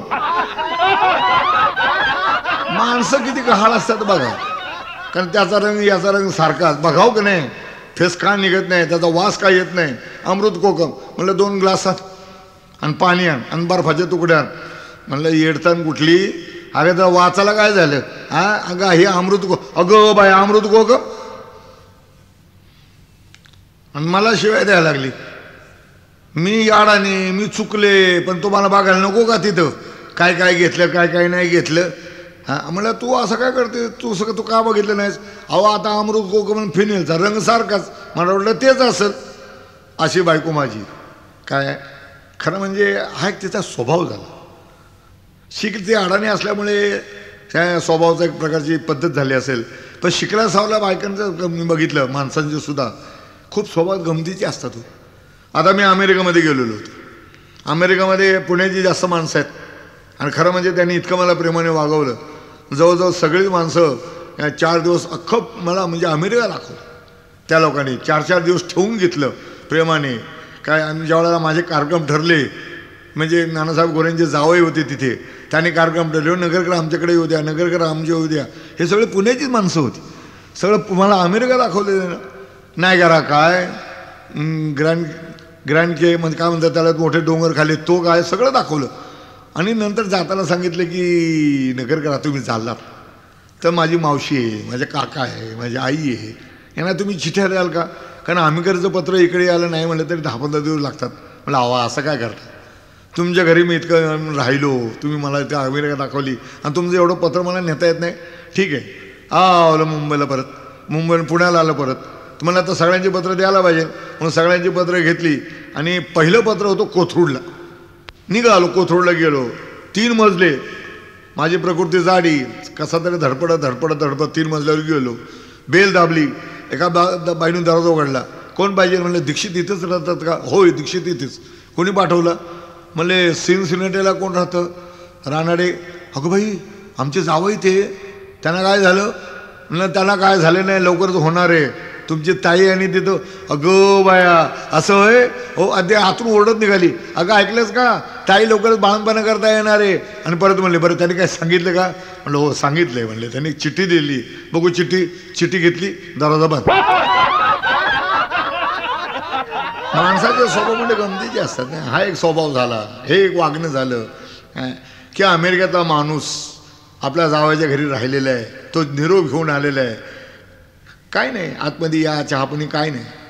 मीच आपला कधी कधी विचार करतो की अमेरिका काय परदेशातलं फिरणं हे समजा मुंबईला असतो तर झालं असतं का. कधीच शक्य नाही. कधी कधी माणसाच्या जीवनाला ॲक्सिडेंटसुद्धा होतो आणि एकदम कलाटणी म्हणतो. माझं तसंच झालं. खरं म्हणजे मी पुण्याला येणारच नव्हतं. पुण्याला जेव्हा निळभाऊने दुकान मिळवून दिलं, मी भावाला सांगितलं पण ते दुकान एवढं सजवलं फुलवलं जा, कारण मला इकडे नोकरी होती. भाऊ गेला, 7-8 महिने रडत आला. नको म्हणा दुकान चालत नाही, काय नाही का, पदचे पैसे भरू काय. अरे म्हणलं दुकान चालत नाही, एवढं सजवलं फुलवलं दुकान चालत नाही, एवढं एअर कंडिशन दुकान केलेलं चालत नाही. का चालत नाही म्हणून पाहणी करता मग पुण्याला गेलो. बघितलं, आजूबाजूला फिरलो, काय दुकानदारांना विचारलं, काही माणसांना विचारलं. बऱ्याच लोकांना सांगितलं की नगरकर हे पेन्शन लोकांचं पुणे आहे. खरं म्हणजे आता हे 27-28 वर्षापूर्वीची गोष्ट आहे. पेन्शन लोकांचं पुणे आहे. इथं पैशाला फार हिशोबाने जगत असतात, फार पद्धतशीर जगत असतात. खरं म्हणजे दुकान चालणार नाही, कारण तुमचं दुकान सदाशिव पेठीमध्ये आहे. आणि खरंच माझ्या दुकानाच्या समोरून जातील, काय कौतुक करतील, पण आतमध्ये घुसत नव्हती. आणि पुणेकरांचा एक सूर आहे, दुकानातून जाताना, पंत पाहिलं का आपल्या पेठेमध्ये एअर कंडिशन सलून आलेलं आहे, असू द्या हो, पण त्याचे रेट काय आहेत ते आपल्याला रेटवणार आहे का, त्याच्यापेक्षा आपला शनिवार वाढा बारा. चालेल म्हटलं तर काय करावं. खरं म्हणजे मी दुकान विकणारच होतो. आणि जर दुकान विकलं असतं तर आज मी तुमच्यापुढं जो असा दाना काय गोष्टी सांगत आलेलो आहेत त्या सांगू शकल्या नसत्या. माणसाच्या जीवनात कशी कलाटणी मिळते त्याचं हे उत्कृष्ट उदाहरण आहे. पुण्याला आलो, मुंबईला आलो परत, म्हणजे आता काय करावं, दुकान विकावं. आणि इतक्यात पेपरमध्ये मोठी बातमी, टिळक रोड मोठा ॲक्सिडेंट, एक लॉरी सलूनमध्ये घुसली, 4 माणसं ठार. अरे बाप रे म्हटलं, खलास, दुकान गेलं 12च्या भावात. परत मी पळत आलो पुण्याला, बघितलं तर दुकान अर्थात जरा थोडंसं उंचर होतं. पहिला छपरी भाग तो मात्र सत्यानाश, कारण फुटपाथवरूनच लॉरी गेली. शेजारचा फुलवाला खलास. आणि विशेषतः शेजारी बादशाह हॉटेल म्हणून आहे, त्यात 5 कॉलेजची SP कॉलेजची 5 मुलं बगडत चाललेली होती चहा पिऊन. ध्यानीमनी सुद्धा नव्हतं की आपला मृत्यू क्षणाभराने येणार आहे. खडाडकडे उडावली.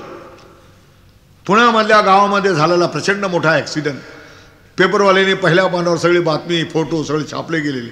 सगळं पुन्हा लोटलं बघायला, कुठे ॲक्सिडेंट झाला, कुठे ॲक्सिडेंट झाला. आणि नकळत ॲक्सिडेंटची जागा आणि ते वातावरण बघता माझं दुकान शेजारीच ना, कारण माझं छपरं गेलेलं होतं. त्याने बघितलं की अरे आणि मग कौतुक बनत, अरे वा चांगलं सरून आणलं, एअर कंडिशन आहे. अरे वा चांगलं सरून आणलं, एअर कंडिशन म्हणलं. नकळत माझ्या दुकानाचा प्रचार झाला.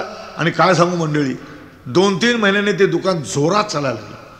जसं दुकान जोरात चालायला लागलं तसं मी मनात म्हटलं, खुदा देता है छप्पर फाड़ के देता है. कारण माझं छप्पर गेलेलं होतं. हा जर ॲक्सिडेंट झाला नसता तर मी पुण्यामध्ये आलो नसतो, तर माझी रामनगरी झाली नसती. आणि मग तुमच्या पुढं या रूपाने तरी मी काहीच सादर करू शकलो नसतो. खरं माणसाचं जीवन पुढं गमतीच असतं नाही. बघा ना आता कशी कलाटणी मिळाली आयुष्याला.